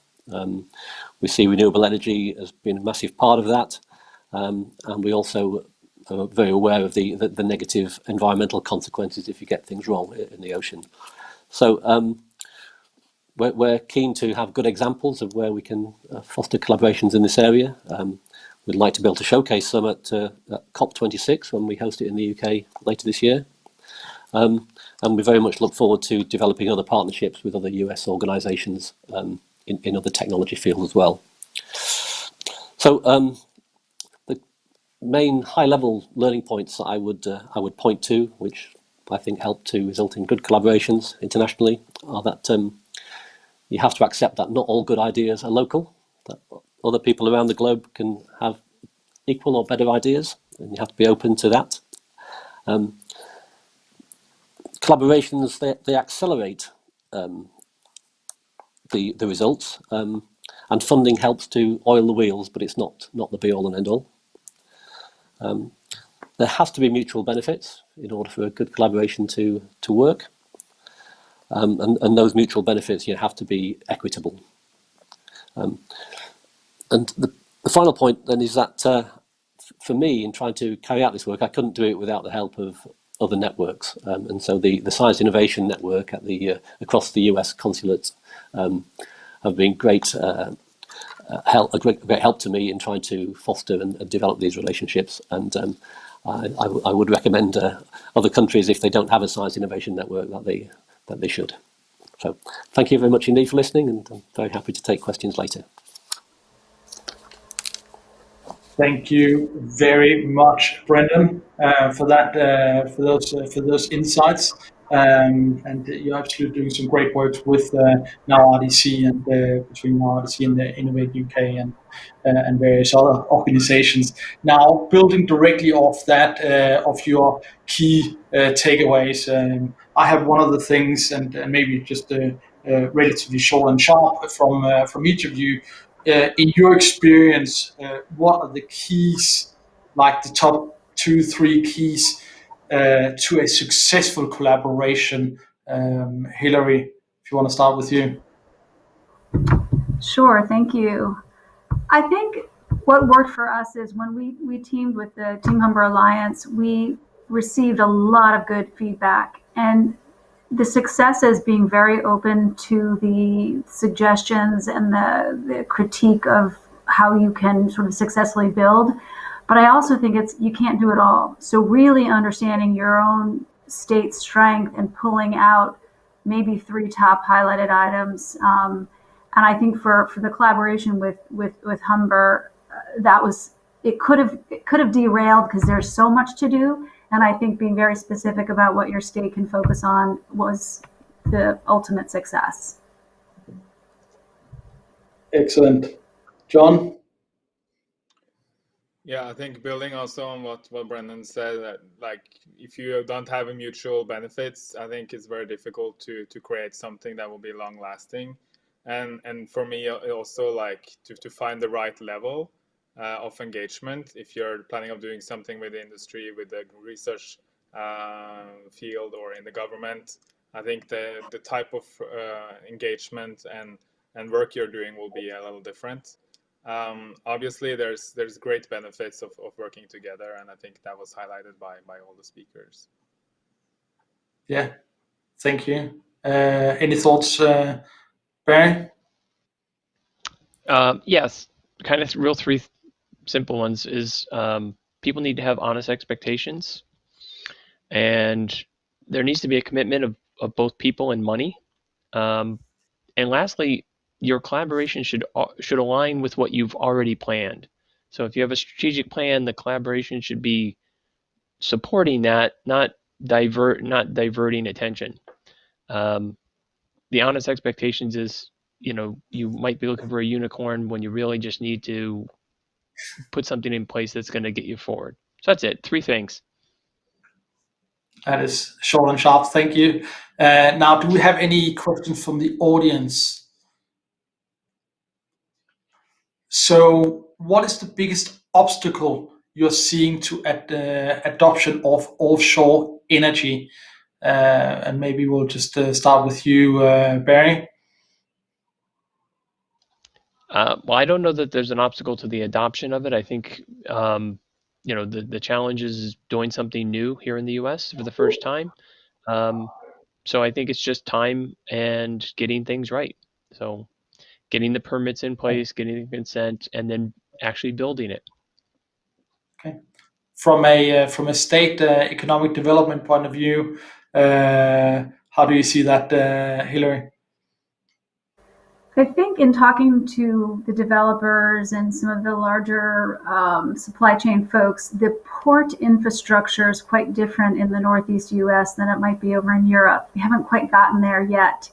And investment from states does not look like the investment that European governments would put up. So port infrastructure, whether it's a hurricane barrier or a bridge clear or the lack of land, is problematic in the big picture, but I think people are thinking about ways to make it work. And so that, to me, from the state's perspective, is going to be a sticky point. That's very good. Yeah, that's a very good point. I mean, and now I deliberately chose you and yourself and Barry first because you are here in Boston, or sorry, in the northeastern area of the US, and where offshore is just it's just getting a foothold. So it will also be interesting to see what the more mature markets, and certainly from an outside the US perspective, is on this, John. I think the stakeholder engagement and the coexistence with other users of the oceans, I think that will be key going forward to create an environment where all can see benefits of the offshore wind developments going on up and down the coast, either if it's Norway or if it's here in the US. I think that will be absolutely essential, especially if in the longer term you would like to have the support from politicians and the local community. Yeah, excellent. And what are your experiences from the UK, Brendan? I think that the biggest obstacle remains public acceptance. As an engineer, I think we can tackle all of the technical problems and issues, and certainly working in collaboration, we can find ways around things. But overturning hearts and minds, I think, is always a more difficult thing to do. Yeah, that's very true, and we've definitely seen that here in the US as well. So the next question from the audience here is, what are you each doing to support the integration with vertical markets such as aquaculture and robotics? And I'm gonna go to Hilary because I know you have a very good answer for this to start with. I know you're Sure, no problem. Happy to. Interestingly enough, the Naval Sea Undersea Warfare Center, NUIC, is based in Newport, Rhode Island, and it is sort of the think tank for unmanned undersea vehicle technology. I know this is random, but it's true. And so the unmanned robotics undersea vehicle is a very interesting match with offshore wind. So there's lots going on with that intersection of robotics and offshore wind development. We also were lucky enough to have Orsted's Innovation Hub land in Providence, Rhode Island. It's the only U.S. innovation hub they have, and they're currently running they're looking for interesting technologies. Right now they're starting with a coatings, foundation coatings look, but I wouldn't be surprised if some of this robotics is on the docket as well. And I'm not saying that from an insider point of view, but it just makes some sense. So I think getting NUIC involved and some of the developers and some of the technology within the supply chain is very interesting in an R&D point of view. Aquaculture, we also have the University of Rhode Island. They have a major, ocean sciences and marine sciences division. So that's harder when you think about the fishing industry. That seems to be a sticky point right now with offshore wind development. And I think, everyone's working through that on a regional basis. And we hope that can come to some kind of conclusion and so that everybody gets the fair shot at sort of where they stand in their viewpoint. But there's certain other elements within, the sea that can be quite interesting in offshore wind development and reefs and so forth and so on. So URI, University of Rhode Island, plays a major role in that. And that's sort of out of my wheelhouse, so I think I'll stop there and hand it back to you. No, thank you. And just looking at the time, we are running a little bit low on time, so this will be the last question. Unfortunately, I have literally hundreds more for you, but it's very fascinating. So maybe John, if you want to add what are you doing from a Norwegian side in this space? I think here I would like to talk about digitalization. I think that's an important part of offshore wind, and where there's a crossover effect on many of these elements. And that's a place where we've been doing a lot of work in the energy field in Norway. And I think what we are seeing now is a new industry coming up, and digitalization being an important part of that. Excellent. Thank you. Barry?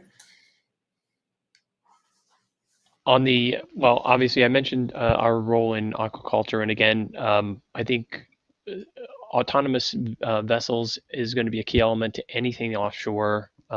We know of ones where they're going to be integrating monitoring, and hopefully in the aquaculture, this is going to allow for better control of nutrient, fish health, and observing and monitoring shellfish. So it's certainly building into what we expect: better control, better information, digitization. Big data is a way to be able to efficient fish farming, reasonable and responsible. So it's just all part of the integration of data. Aquaculture, wind farm, it's all the same for the robotic side. Very, very good. And now I know that Innovate UK is doing some things about robotics, certainly along with now RDC. So what are the areas you're integrating there, Brendan? Over the past 2 years, we funded a $100 million program in the UK on robotics for hazardous environments. And that included marine as well as space and nuclear and other areas. And 2 weeks ago, we took 15 of those UK researchers with clever ideas in marine robotics. We took them virtually to Halifax, Nova Scotia, to form some partnerships with Canadian companies working out of Halifax. So we're very, very keen to develop more in that area. Okay. Well, with that said, thank you so much to every one of you. Let's keep the international collaboration going, and I hope you have enjoyed the panel as much as I have. And I wish you all a very great rest of the day, whatever is left of it. Thank you very much, guys. All right.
Good morning, everyone, and welcome to this panel. We're going to discuss today marine renewable energy and hear from several representatives of this sector.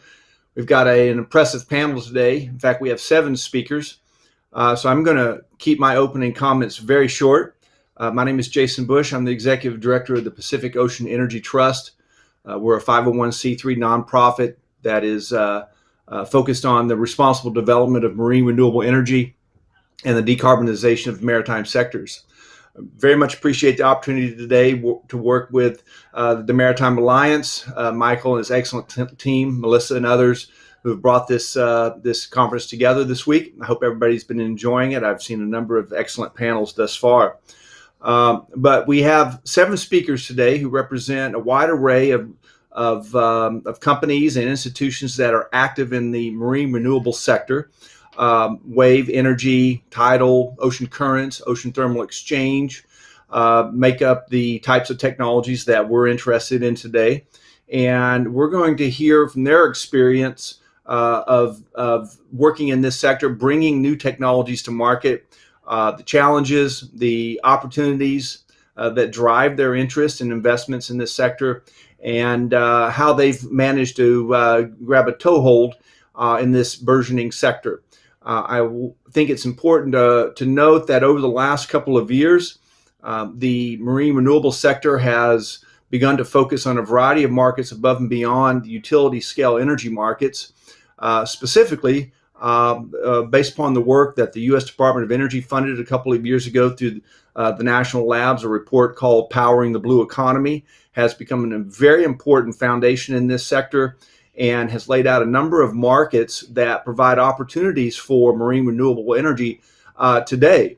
Some of these markets are sort of end markets in and of themselves, but they can also be viewed as a means to promote cash flow today and allow folks to build these machines and get them in the water operating at smaller scales, and thus allowing us to learn and continue to develop these technologies so that we can compete in the utility energy market, which is still a very relevant and, of course, very important market as we continue the effort in the United States and beyond to decarbonize the energy markets and help address the threats that climate change represent to all of us.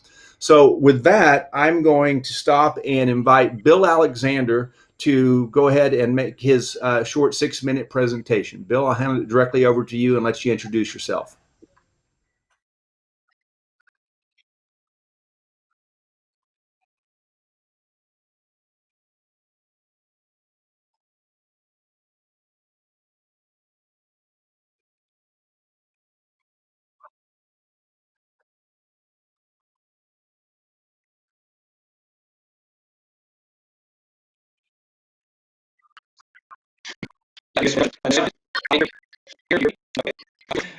Okay, next slide, please. Let's see if this will work at all.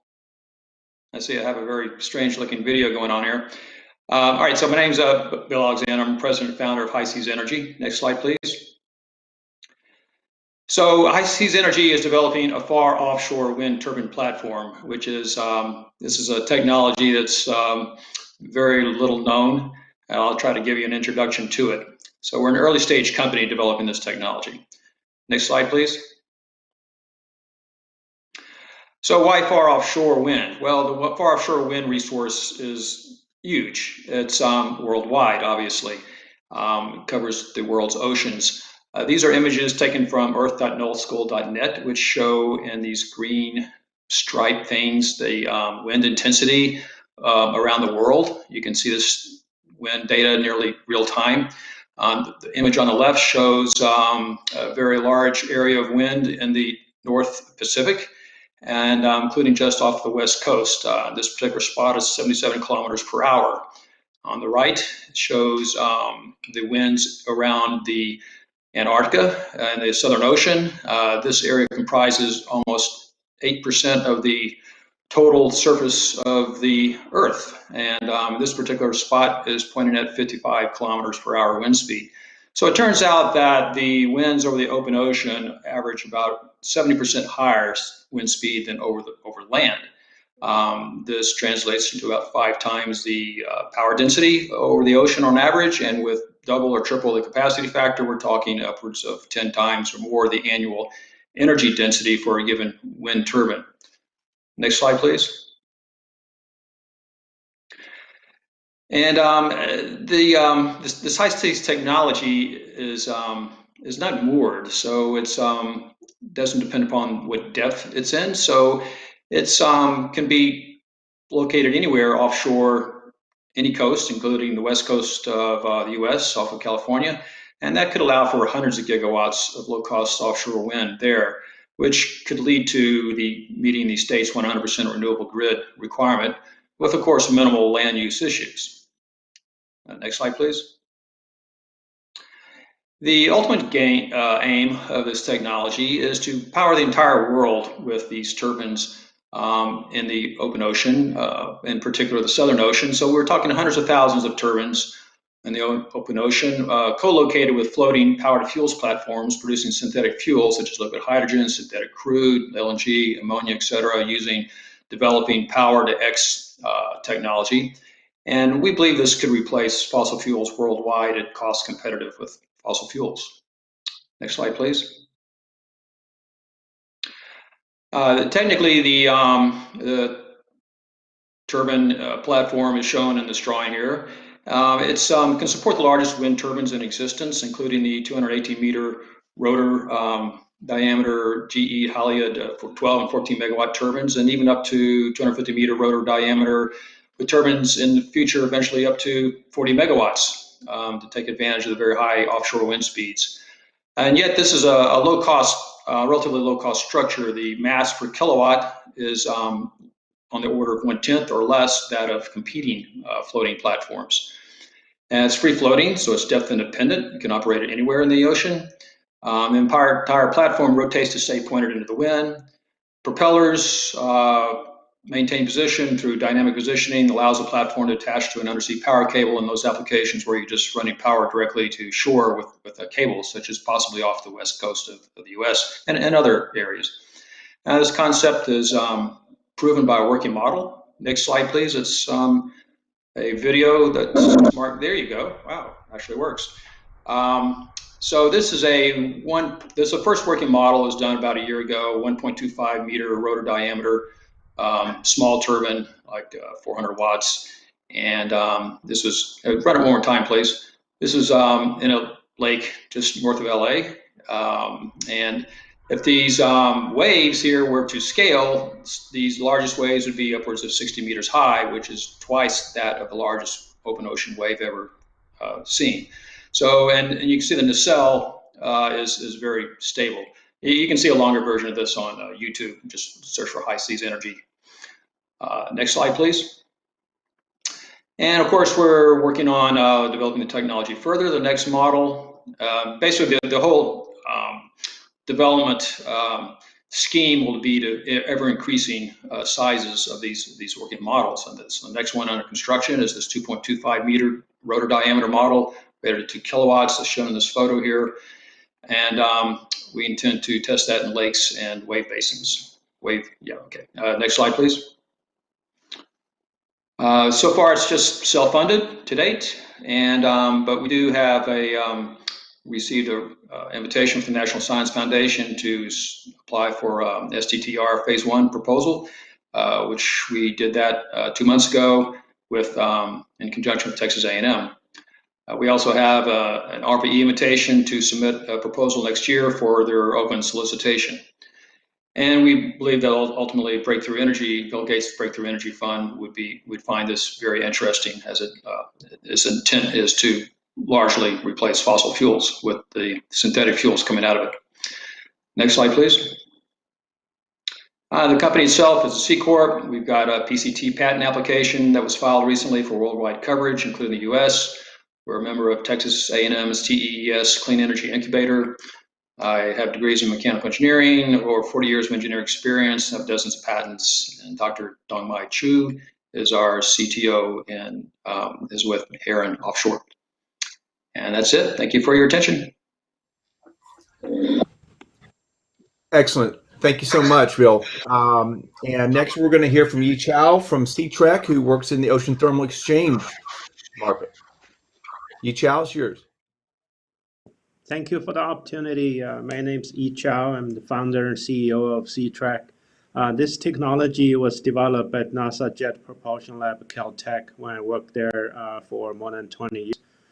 C-Trek was established as a spin-off from Caltech to commercialize this technology to bring the R&D results funded by the Office of Naval Research to commercial applications. So today I will give you two examples how we apply the ocean's thermal energy to power underwater float and gliders. Next slide, please.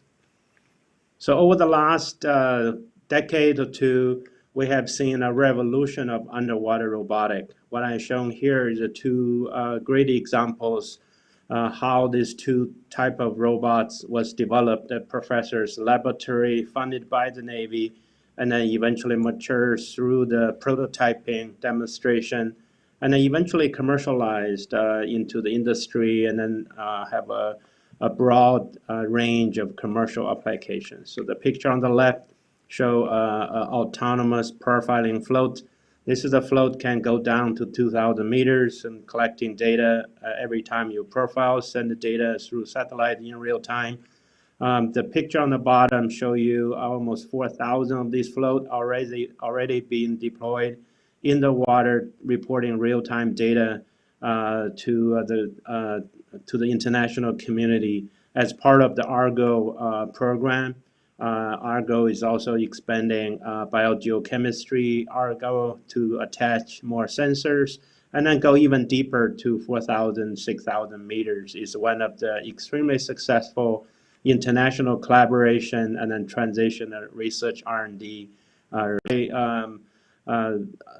20, 30 gliders in the Atlantic Ocean to monitor the hurricane, collect data to improve the hurricane forecast. So one of the biggest challenges to operate these underwater robotic vehicles is a battery life. It's a limited lifetime. So the float need to be have a limited lifetime because so expensive to replace the relatively low-cost floats. Typically, this float is expendable toward the end of the life. You have to deploy a new one to replace a dying float. So not only the expensive operation, but also we left a lot of these device and batteries in the ocean. So clearly, it's not a sustainable operation as we grow into a larger fleet of robotic vehicles in the ocean. The picture on the right for the gliders, as you can tell, you need big ships, a lot of people, particularly offshore operations. So it's expensive to change relatively low-cost batteries. So a battery life is clearly the limitation to operate this in the sustained mission in the offshore environments. So that's where C-Trek come in. Next slide, please. So C-Trek start the mission to look for a renewable energy to power these robots. We develop an innovative technology to turn the ocean's thermal energy into electricity so that we can create a clean, unlimited energy supply to these underwater robotic vehicles. We have two patents, 2011, 2014. We are exclusive license from Caltech to commercialize. So our innovation is to use phase change materials to convert this temperature difference in the ocean into a volume expansion. As you profile from the cold water at depths to the surface, you can melt these phase change materials from solid to the liquid. That gives you a volume expansion, and that expansion will generate hydraulic pressure in the right-hand side schematic, and that hydraulic pressure will turn the turbine and generate electricity. So you can store this electricity to power sensors and then the float operations. If you design is linearly proportional to the materials, you can generate increasing output of energy to meet the demands of underwater vehicles. Next slide, please. So fast forwards in time, in 5 years, C-Trek spun off 5 years ago. We have 2 products in the market today. We released this float energy module on the left-hand side this year, have early pilot sales to research community, trying to break in the military as well as a commercial application as well. So you can attach 1 module or 2 modules, depends on how many sensors you're going to power the profiling floats. For the underwater gliders, we are on track to deliver our first energy harvesting system attached to the underwater gliders. You can retrofit existing gliders. We're on track to deliver to our first customer in Q1, and then officially we release the product shortly after. So this is the 2 examples. We have a commercial portable energy harvesting system to power low power, to provide energy to low-powered vehicles. We have a number of R&D projects to develop a scale-up version, so hopefully we can deliver a much higher energy level for a charging station for propeller-driven vehicles. Thank you. Excellent. Perfect timing. Thank you so much for that, for everyone staying on your 6-minute time allotment today. Our next speaker, very pleased to have Simon Gearloss from Pacific Northwest National Laboratory. Simon has a unique perspective working in marine renewables for many years, both the Department of Energy and the National Lab. So with that, Simon, I'm going to go ahead and hand it over to you. Great. Thanks, Jason. Hopefully you guys can hear me. Looks like a little bit of a delay in my video, but I'm Simon Gearloss with Pacific Northwest National Laboratory.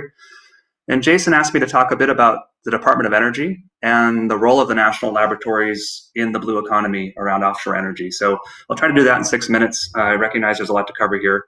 I work out of our Marine Science Lab in Sequim. I'm an advisor in P&L's Coastal Science Division. So let's see, next slide, please. So first of all, DOE and the blue economy. Just to kind of note where DOE is working in this space, people don't always think about DOE as part of the ocean economy or part of the blue economy, but I would wager to guess that most of you are familiar with numbers 1 and 2 on the list on the slide below. First of all, we have extensive programs around advancing R&D, testing, and infrastructure to support renewable electricity at scale from the ocean. Offshore wind, marine renewable energy, floating solar is emerging in this space. And DOE supports this work through competitive funding announcements that, to industry, to universities, through laboratory funding, and other mechanisms like the SBIR program. So this is obviously a large space in the DOE world, and many of you are familiar with that.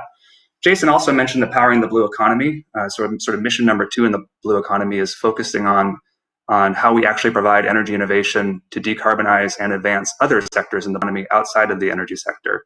So we just heard from Seatrek, for example, that their technology is a great example of using marine energy in new ways to power ocean sensing and observing, which is one of the focuses of the Powering the Blue Economy initiative.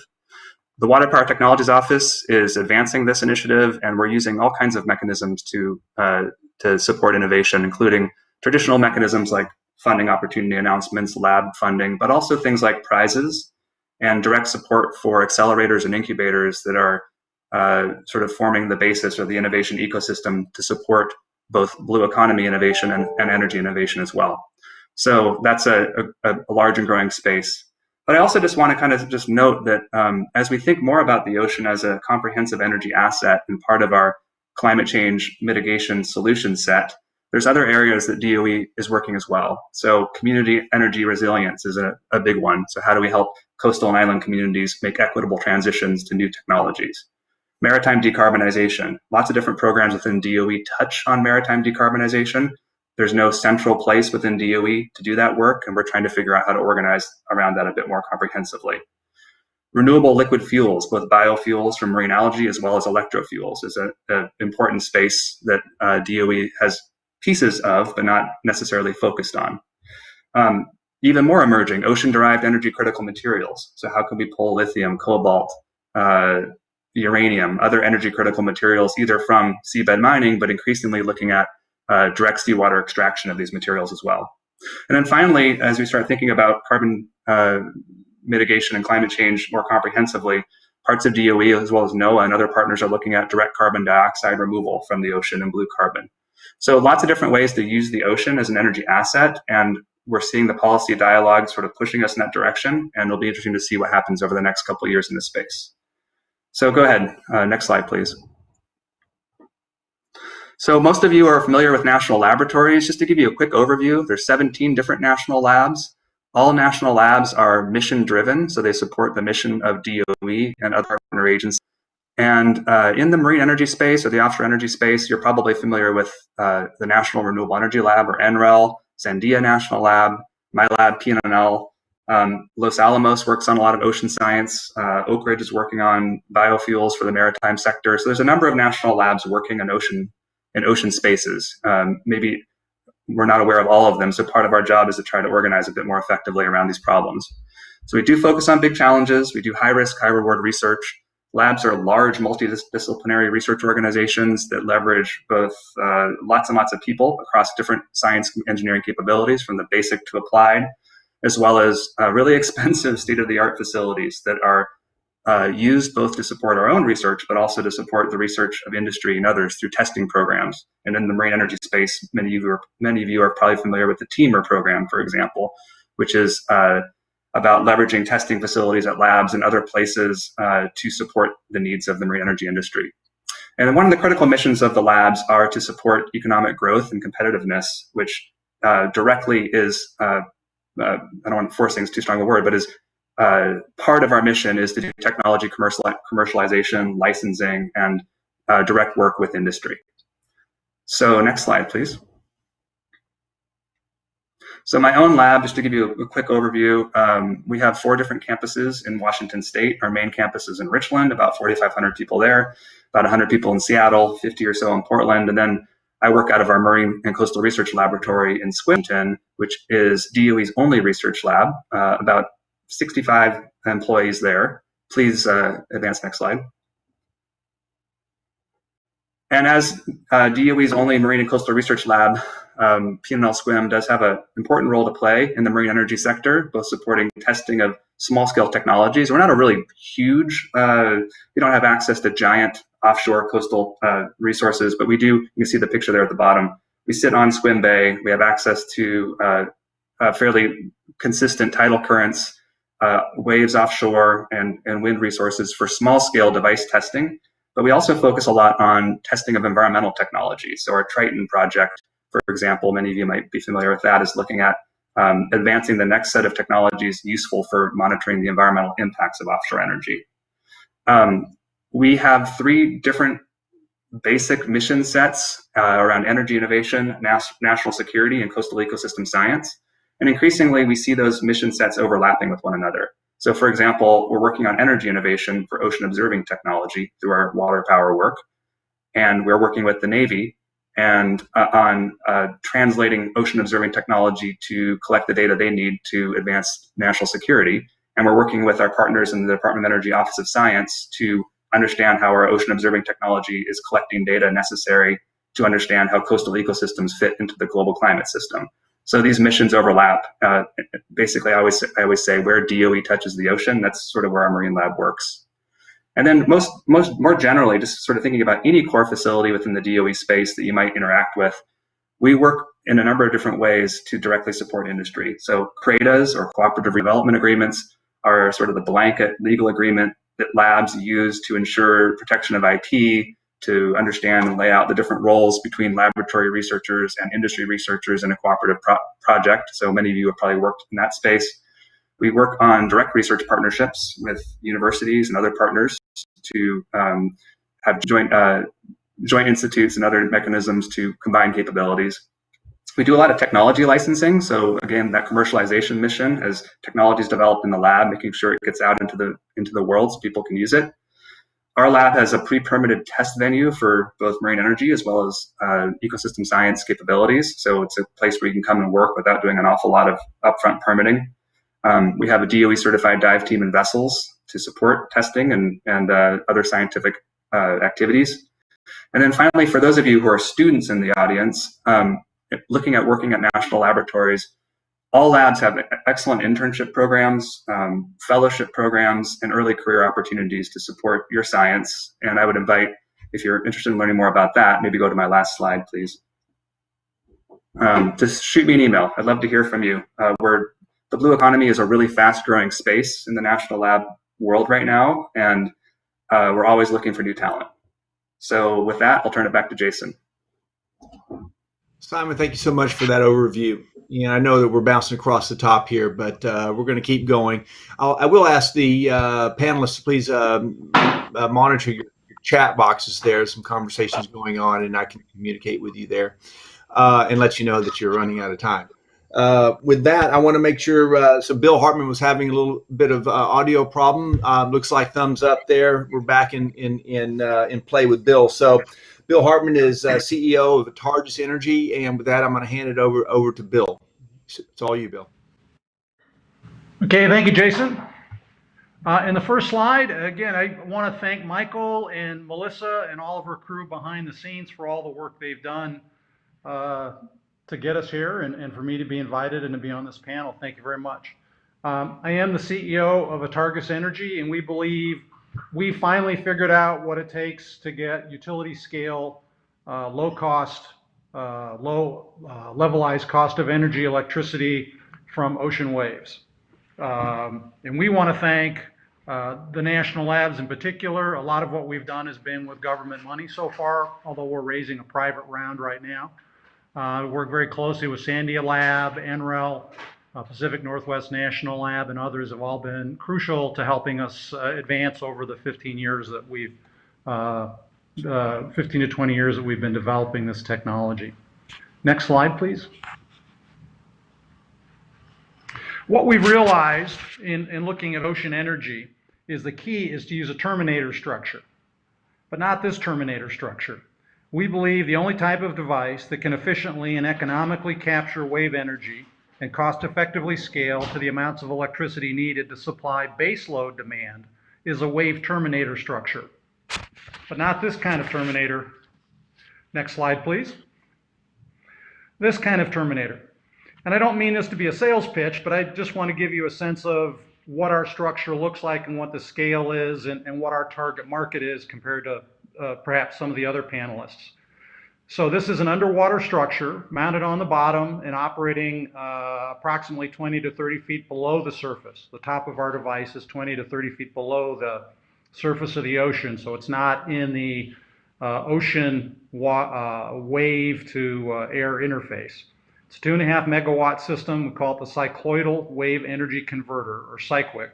And it's a terminator structure. And a terminator structure means it's perpendicular to the direction of the waves.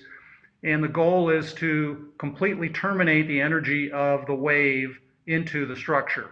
And in our case, we capture 95% of the available energy from the wave into our structure. We currently have a technical performance level from National Renewable Energy Lab here in the US of 6.8. Next slide, please. And again, just to give an example, going to Humboldt Bay, where 10 or so years ago, there was an early start on testing some wave energy converters off the coast. So just to look at Humboldt Bay as an example, if we had 10 arrays of 10 systems each of our 2.5 megawatt system, we'd have a farm capability of 250 megawatts there in Humboldt Bay. And based on working with the Sandia Labs cost modeling, based on all the work they've done with wind turbines and cost of devices and maintenance and life cycle costing and things like that, we get a levelized cost of energy for a field like this of 13 cents per kilowatt hour, which based on what we know in the industry is dramatically lower than any other wave energy converter that we're aware of. And kind of to borrow on the other Bill's example, a CyQuick farm like this off the coast of California could produce all of the daily electricity needs of California. Next slide, please. So I just wanted to say in summary, we believe the wave energy converter is really the first low-cost utility scale system to use ocean wave energy. Our market focus is therefore utility scale, not sensors, not small devices. It's utility scale. 2.5 megawatt for our beginning system, and certainly a 5 megawatt system in the future, and perhaps bigger from then on. The physics of our type of system is like a wind turbine. We scale with size. So the bigger we get, the lower we get in cost, and we have a lot of other similarities in terms of our power takeoff and structure that we expect to leverage from the learning of the wind turbine industry. Our focus is utility level electricity generation. We'll be testing with the U.S. Navy at the Mask facility within about a year, and then we'll be open ocean with a 1/4 scale system within 3 years. That's all I had to say for now, and I look forward to our discussion and any questions you may have. Thanks, Jason. Take it back to you. Thank you, Bill. Excellent. Thanks for staying on time. We're going to keep moving. Next up is Jack Pan from Ocean Motion. Jack, it's all yours.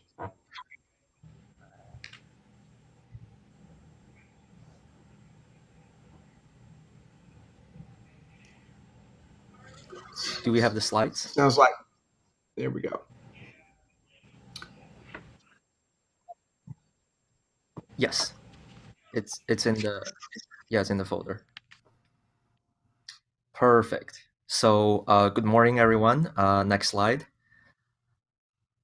I'm with a startup company called Ocean Motion Technologies, and we are fabricating a off-grid modular ocean wave energy device that's controlled by an artificial intelligence system. So the device can adapt to ambient wave conditions and optimize power output in a variety of locations. And currently, most of our commercial partners focus on small-scale applications at sea. And I'm actually an oceanographer by training, so I was asked to specifically talk about how small-scale ocean energy can be beneficial to the blue tech ecosystem from an end user's perspective. Next slide. So as everyone here probably is aware, that the blue tech industry is transitioning to a big data paradigm. And this paradigm shift is driven by cheaper and more reliable autonomous technologies, which most vendors here are working on during the Blue Tech Week. And it's also driven by network, which refers to linking these autonomous sensors and the platforms over space and time. But there's a development bottleneck in realizing this big data paradigm. And the problem is not autonomy or network, which we have basically perfected on land. The problem is we don't have a cost-effective power solution to support these infrastructures. So this makes big data really expensive in the ocean. Next slide. So let me just clarify what I mean by big data. This is quite literally what end users work with. When end users demand big data, we're talking about higher data resolution, meaning more rows of data. So you have to sample faster and more locations. We're asking for more variables, meaning more columns of data. So this is usually achieved by installing more sensors or writing algorithms to derive more variables. And in applied ocean sciences, we're also asking for near real-time or live reporting. So basically transmitting a copy of this data frame almost instantaneously, and satisfying these capabilities would gradually shift our industry to a big data paradigm. Next slide. And we have been trying to invalidate our own thesis, but so far, multiple stakeholders have also believed that small-scale ocean energy is really the solution to this bottleneck development problem in order to get big data from the ocean. Next slide. And this is where we could learn a lot from another industry that has been through the same process. Yesterday, Dr. Jim Green spoke about the connection between the space industry and the ocean industry. And this reminds me of the commercialization of CubeSats over a decade ago. And the development of CubeSats was driven by major advances in multiple areas, just like in blue tech today. And there was also a huge demand for big data coming from space. And these CubeSats have many very clear competitive advantages, and they can supplement or sometimes completely replace conventional spaceborne observing systems. But the problem is that there was a very slow adoption by the industry. And what I just described is exactly what small-scale ocean energy is experiencing today. But the difference here is that the vendors in the space industry back then did not have the equivalent of the DOE, POET, and TMA to advocate for the community at a high level. So our community has a very clear and a major advantage in comparison. And all we need to do now is to figure out ways to engage more end users and also find ways to collaborate with one another in order to meaningfully support this paradigm shift to big data in the ocean. Next slide.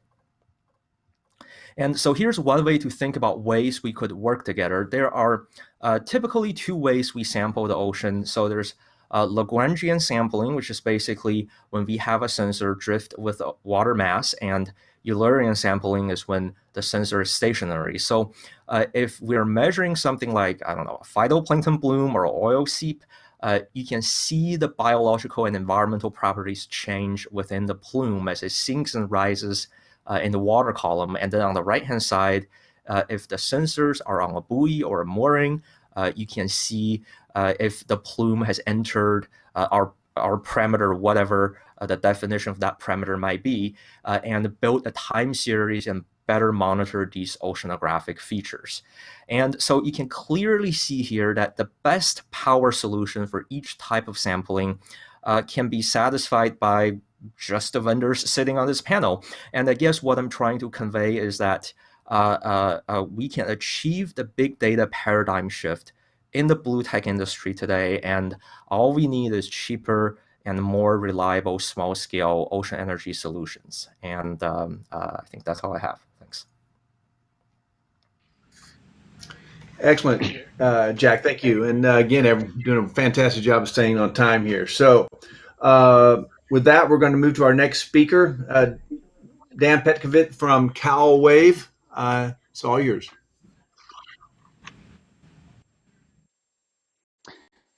Thank you. I think that's the wrong presentation. That's for Gary next. There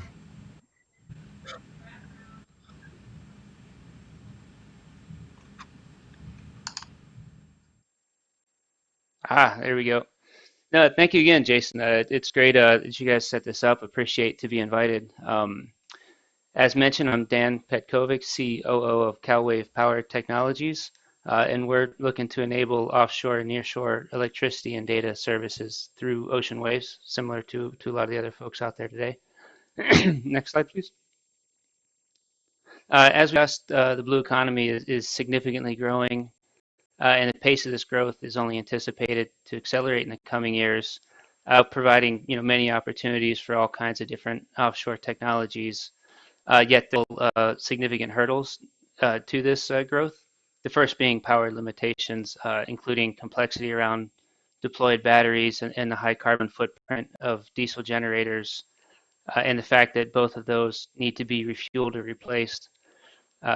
Secondly, requirements for the consistent human intervention, which can be risky and costly. And finally, anything out to sea has to survive storms, which has been a problem in the wave energy industry in Europe and many other places where folks had to build too large in order to survive storms, as opposed to going with more advanced controls. Next slide, please. To address this, I'd like to introduce the X-Node technology. And this solution solves these problems through on-site power generation and access to real-time data. Key features: high performance power and data enabled by advanced controls and a digital twin. Onboard edge computing with sensor fusion and a lightweight, easy to install device enabled by a rigid inflatable hull. And with these features, we were recently awarded first place in the NOAA DOE Ocean Observing competition out of a few hundred entries. Next slide, please. The X-Node is specifically designed to enable the ocean Internet of Things, which can unlock a wide range of autonomous applications offshore. For example, fully resident AUVs. This is done by repowering charging stations and providing data uplink services. We've also been in discussion with desalination and aquaculture and environmental monitoring to meet permit requirements for offshore wind and various other applications. And this uses the same hydrodynamic principles and power conversion technology that we've been developing for our larger scale system, and we currently have a bench test ongoing at UC Berkeley. Next slide, please. Yeah, our team is currently in the process of installing a pilot wave energy demonstration off a Scripps Pier in San Diego. And again, this demonstration is a smaller scale version of our larger utility WEC. But as I mentioned, it borrows the same principles of operation as the X node. And to prove that concept, we're in discussions with Saab to add to this demonstration by having them come alongside and bring an AUV and a charging station so that alongside our device demonstration, we can prove the concept of a fully resident AUV with their technology. Next slide, please. Currently, CalWave is a full-time staff of 6. Our main office is in Oakland, California, and we do run a test berth at the Pacific Earthquake Engineering Research Center at UC Berkeley. Next slide. Similar to a lot of folks into wind turbines, the technology is scalable. So as it does get bigger, it does get cheaper. That being said, premium to be paid for blue economy and places where you're not competing necessarily with offshore wind and other technologies. That's why we feel the earlier market entrants will be in the blue economy. Alongside that, we are also working on our X150 device, which is targeted to about 150 kilowatts for small island communities and remote communities. And we've had some discussions with both Caribbean and Pacific Islands, as well as communities up in Alaska for that device technology. However, our first goal for that would be a deployment at PacWave when the site opens in Oregon. Next slide, please. Since our founding in 2014, CalWave has secured just over $10 million, largely in non-dilutive DOE contracts. We do have a couple of safe tickets open for our seed route to match our 2019 award. And next slide. Following on the back of our pilot in San Diego, we are intending to do a Series A in 2021, which will be primarily focused at the entry market and bringing this X node to support the blue economy, while in the background continuing to support our current efforts towards the X150. And please. So appreciate your time. Look forward to discussions that follow. Indeed. Thank you so much, Dan. And we're staying on time here. We'll have about 10 minutes for Q&A at the end. So with that, Gary Ross from Highwave, I'm going to hand it over to you. Hi, thank you, Jason. I admit to being a lifelong surfer with a degree in marine zoology with over 40 patents for my company, Highwave, that makes sustainable products and gives 1% to the planet. I also lead and support all of the efforts of Highwave Ocean Energy as a separate entity. Excuse me. After college, I became a preparator at the San Diego Natural History Museum, and we built an award-winning Hall of Shore Ecology in 3 years. I then retired just for 3 months to sail as crew to Costa Rica. More than 20 years, oh, next slide, please. Or first slide. Thank you. Okay, more than 20 years ago, we developed a shoaling reef engineered to make a wave break further offshore to encourage healthy beaches inshore and replace the surfing area loss with these beaches. We helped bring in an act of Congress for this in our neighborhood, but disappointed 20 years ago for not winning that award. That was $3.2 million. Reefs focus and amplify inshore directional ripened energy, and our goal was to then consider capturing it. And if you're in this slide, it started 20 years ago, our efforts. Next slide, please. Our in-house mechanical engineers, my son Griffin Ross, here's a current SolidWorks view of the Y-shaped reefs that can be larger than a football field, with pipes assembled and designed with connectors and synthetic cables in a harbor in California or a fjord in Norway. The pipe raft is then towed to the site and transformalized and then anchored in a fortnight. The half-life is 200 years, engineered for the 100-year storm ×2, and also removable and economical. We found sand transport experts in academia and U.S. Navy for anchoring. A fleet of HTP pipe engineers also assisted us in development as potential new business for them, no cost to us. I recommend to investigate all other similar or related technologies if you are a developer. And if you discover something similar, why is yours better? Or does your technology have enough value to coexist with all of the others, including all of the other great ones here on my panel today? There are lots of room in the ocean for unique and good solutions. Also important to be your own worst critic. You will have crazy solution ideas, challenge yourself to make them, and they may even work. And it's amazing how many times this exercise will lead you to a different and much better solution. Okay, next slide, please.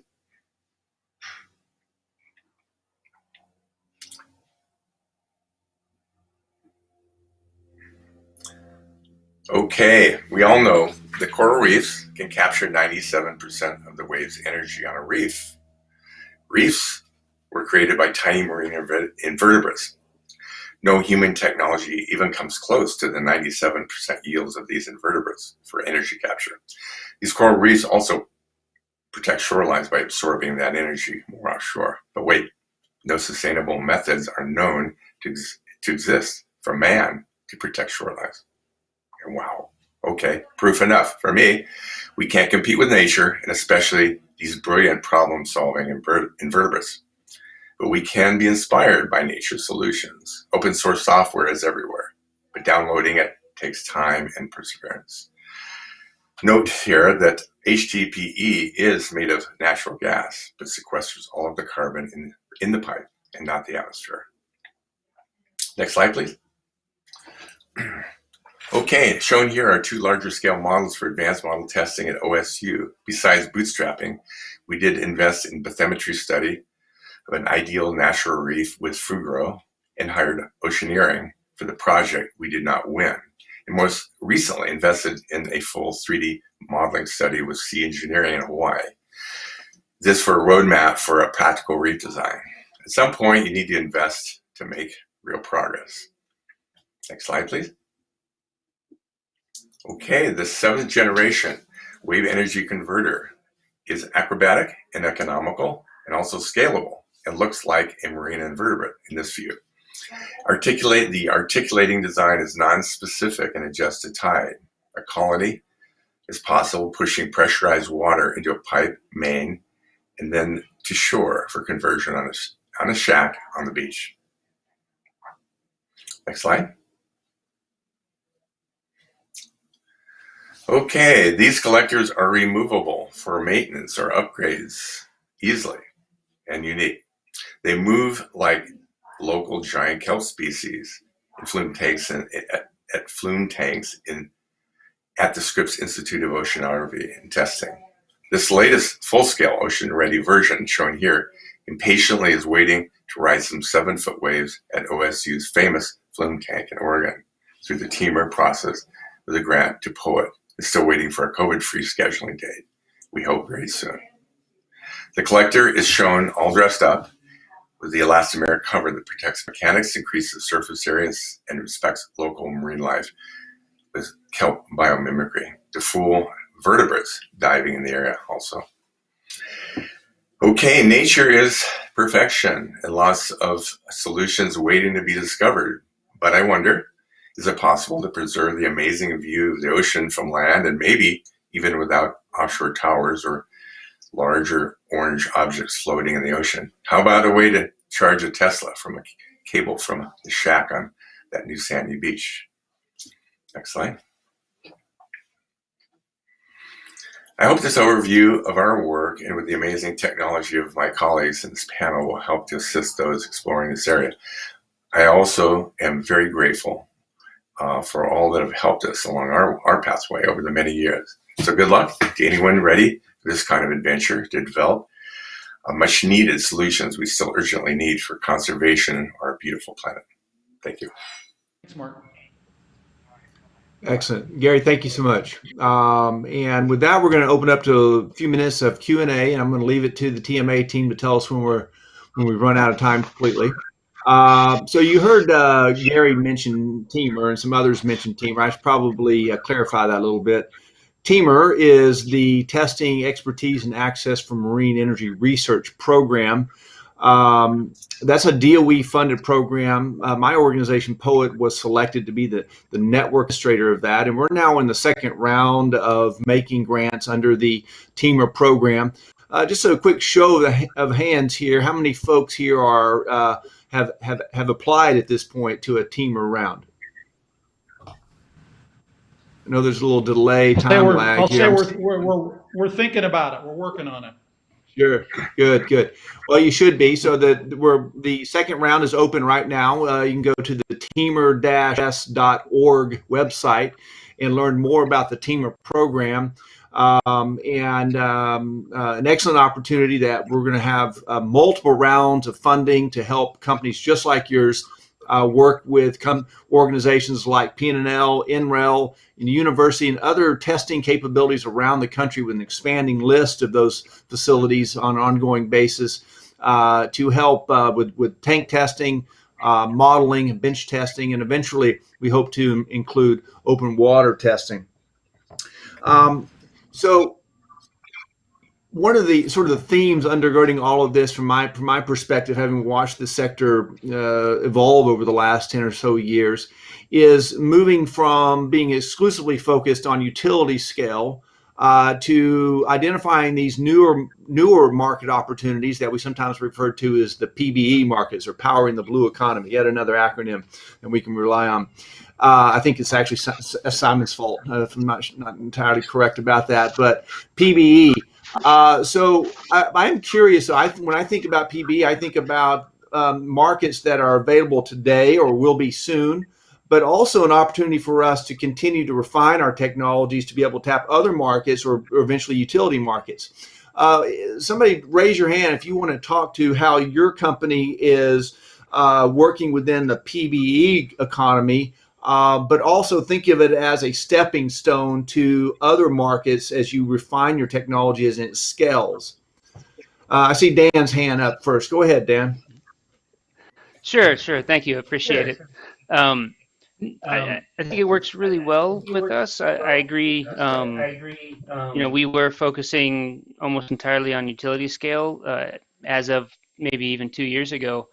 And then you find out, too, that the time involved and the funding involved of jumping right into utility scale is such a big mountain to climb. And you see, largely in Europe and in other places, where a lot of companies that had a lot of promise fell short, by trying to go too big too fast and not really doing those incremental steps, in large part because it's hard to find funding for incremental steps. Nobody wants to finance the second version of a half-scale device, but sometimes that's what's needed. So I think this is a really good track. And from the investors we've talked to and doing the proper market analysis, you do see where, blue economy type of folks can pay a lot more per kilowatt hour and still be a cost savings to them that gives us early market. And then, you find some of these island communities that are paying 40, 50, 60 cents a kilowatt hour and gives you that kind of beachhead market without having to immediately try to compete at 8 cents, which is just not possible in the near term. Yeah. So it's been a really help to see this come over the last couple of years. Great. Is there anyone else that would like to speak to that for about a minute? Could I just add on to that comment? Go ahead, yeah, Jack. So like I mentioned earlier, I'm actually a oceanographer by training. So my specialty is polar oceanography, and I have had several discussions with colleagues in New Zealand and South Korea and here in the States, and I can tell you that there were several times where these professors and researchers and these very large coastal observing programs in Antarctica are taking a lot of time and efforts trying to design their system to make the sensors and platform more efficient. And it's mind-boggling. And sometimes I would ask them, have you heard of a Wirewalker or a thermal gradient device? And you can see just completely goes over their heads.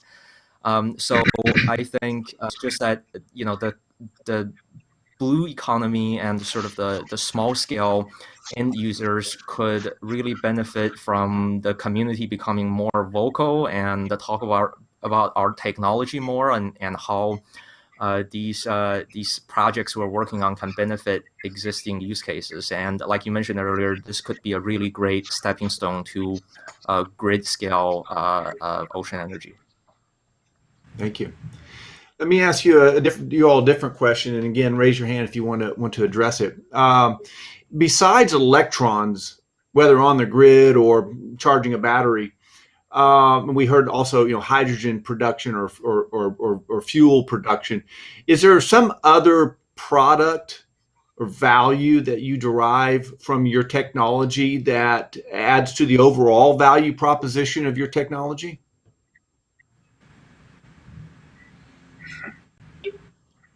I see Gary raising his hand. Go ahead, Gary. You know, obviously the inshore energy is one that's overlooked, but being a surfer with intimate relationship with that energy, there's a lot of huge advantage to the inshore. But the problem with the inshore is on the inshore. It's where the valuable real estate is, and you can go to offshore islands that really do need solutions for, you know, instead of bringing in fuel oil. But the point is, with that,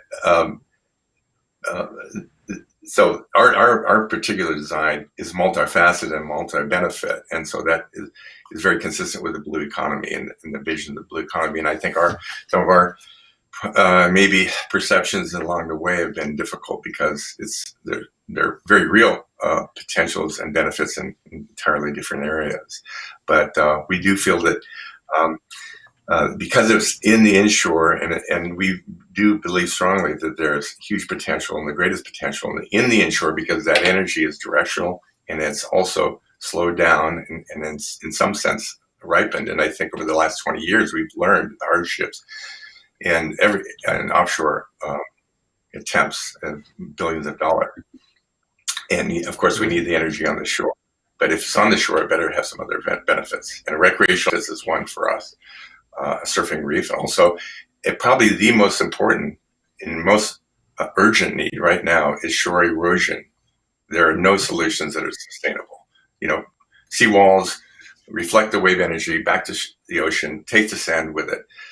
Sand replenishment projects all over the country. Army Corps of Engineers does them everywhere all the time. And the problem with them is they go away. And so all the solutions block sand transport, which is devastating downshore. There's all kinds of issues there. But everyone knows and now learned that this little crazy reef offshore does absorb 90% of the energy. So our goal here is to see if we can create benefit of protection shorelines by, obviously, it's very simple and obvious. You take the energy more offshore, it reduces the energy inshore. Summer patterns, beaches grow because there's less energy now on the beach, and sand is heavier than water, and it drops and creates sand, and that's why we have sand beaches in the summer and the opposite in the winter.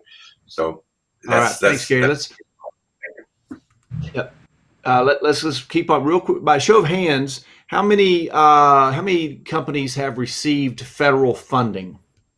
DOE, obviously. Yeah. And how many of you have worked with national labs? Yeah, well, obviously, Simon, you have. Good. Yeah, I think somebody's comment, I think it was a good one. I think it was Jack's, that there is this sort of ecosystem of support out there for this sector, and I'm proud to be a part of that ecosystem. And I do think there's a small community, but there's significant progress that's being made. and it's very encouraging to see new companies coming up here. Dan mentioned the sort of the early players, the Palamises of the world. Some mistakes made. I refer to those as first generation technologies. I think what we're seeing today on this, the faces here represent what I think of as third generation technologies that are coming up with entirely novel ways to produce energy and thinking about it from a different perspective besides just utility scale. So I think it's encouraging, and certainly want to recognize that right now, for a lot of these companies, the public funding is very essential to the continued development of their technologies. The expertise of people like Simon at PNNL and NREL, Sandy, and beyond, absolutely essential to, I think, the continued success of this sector. So I encourage you all to continue to work with folks outside of your company and look for opportunities for synergies. And with the last question, if we have time for that, is how many of you, with a sort of show of hands, I'm going to call on maybe one or two of you, are you partnering with other companies, specifically maybe OEMs, folks with more significant balance sheets? Any success on that front? Are you seeing those opportunities open up to you? Show of hands, first of all. Yeah, Yichao, tell us a little bit about your experience there. Yeah, we are an energy company, so we are working with Seaber Scientific, who make floats as our float providers, and we are value-added resellers. So we integrate our energy system on top of their profiling floats, and traditionally powered by batteries, and then we offer our renewable energy solution. It's clean solution and have an increased endurance, and then cheaper way of collecting more data. So it has been really fruitful. That's one example. We are working with Northrop Grumman on the other side for the defense customers, try to solve a particular energy problem for their challenges. I'm glad you mentioned that. DoD is an essential partner in all of this. I neglected to mention them earlier. They have been very active and is an excellent source of opportunity for the sector. And so I believe we're about out of time, but I'm going to pose one last question. I'm going to put Simon Gerlos on the spot here. Simon, you have a fairly unique vantage point of being involved for many years in this sector. What are you most excited about right now? What do you think is driving the sector and making you perhaps feel optimistic about the future of the sector? Wow. Okay. I get the final thought on that. I'm optimistic about a lot of things. Waiting for the echo to fade. I think one of the really cool things about the Powering the Blue Economy initiative is the recognition that there are companies on this panel and in this room who could have an entire business plan, an entire successful course of business associated with some of these quote unquote stepping stone markets, which really aren't stepping stone markets. The blue economy is a $1.5 trillion to $3 trillion opportunity. The ocean observing industry alone, according to NOAA, is a $7 billion a year industry. So there's a lot of opportunity in the blue economy for energy innovation. And as we consider energy innovation for aquaculture, for coastal resilience, as Gary was saying, for ocean observing, I encourage all of us to talk about the value of those sectors, not just the value of those sectors as a stepping stone to a different sector, the grid, but there's a lot of good work that could be done in the world to revolutionize energy innovation for ocean science, for example. So I'm excited about that. And I'm excited about just the increasing attention that we're seeing around the ocean as an energy asset, whether it's marine energy or offshore wind or floating solar or liquid fuels, whatever. We need to use this asset to address some of these huge challenges around climate change and also equitable solutions for coastal communities looking to navigate some of these transitions. So there's a lot to be excited about. Well, I can't improve on that, Simon. I'm glad I asked you that question and finish on a very positive note for this excellent panel. I want to take another opportunity to thank the folks at the Maritime Alliance for hosting this event and giving us an opportunity to talk about marine energy. And to the panelists, thank you all very much for your dedication to the sector and your investment of time and energy and your life's passion to help us address some of these essential challenges that face us today. With that, I'm going to hand it back to the good folks at the Maritime Alliance to go ahead and finalize this panel. Thank you all very much for participating. Thank you.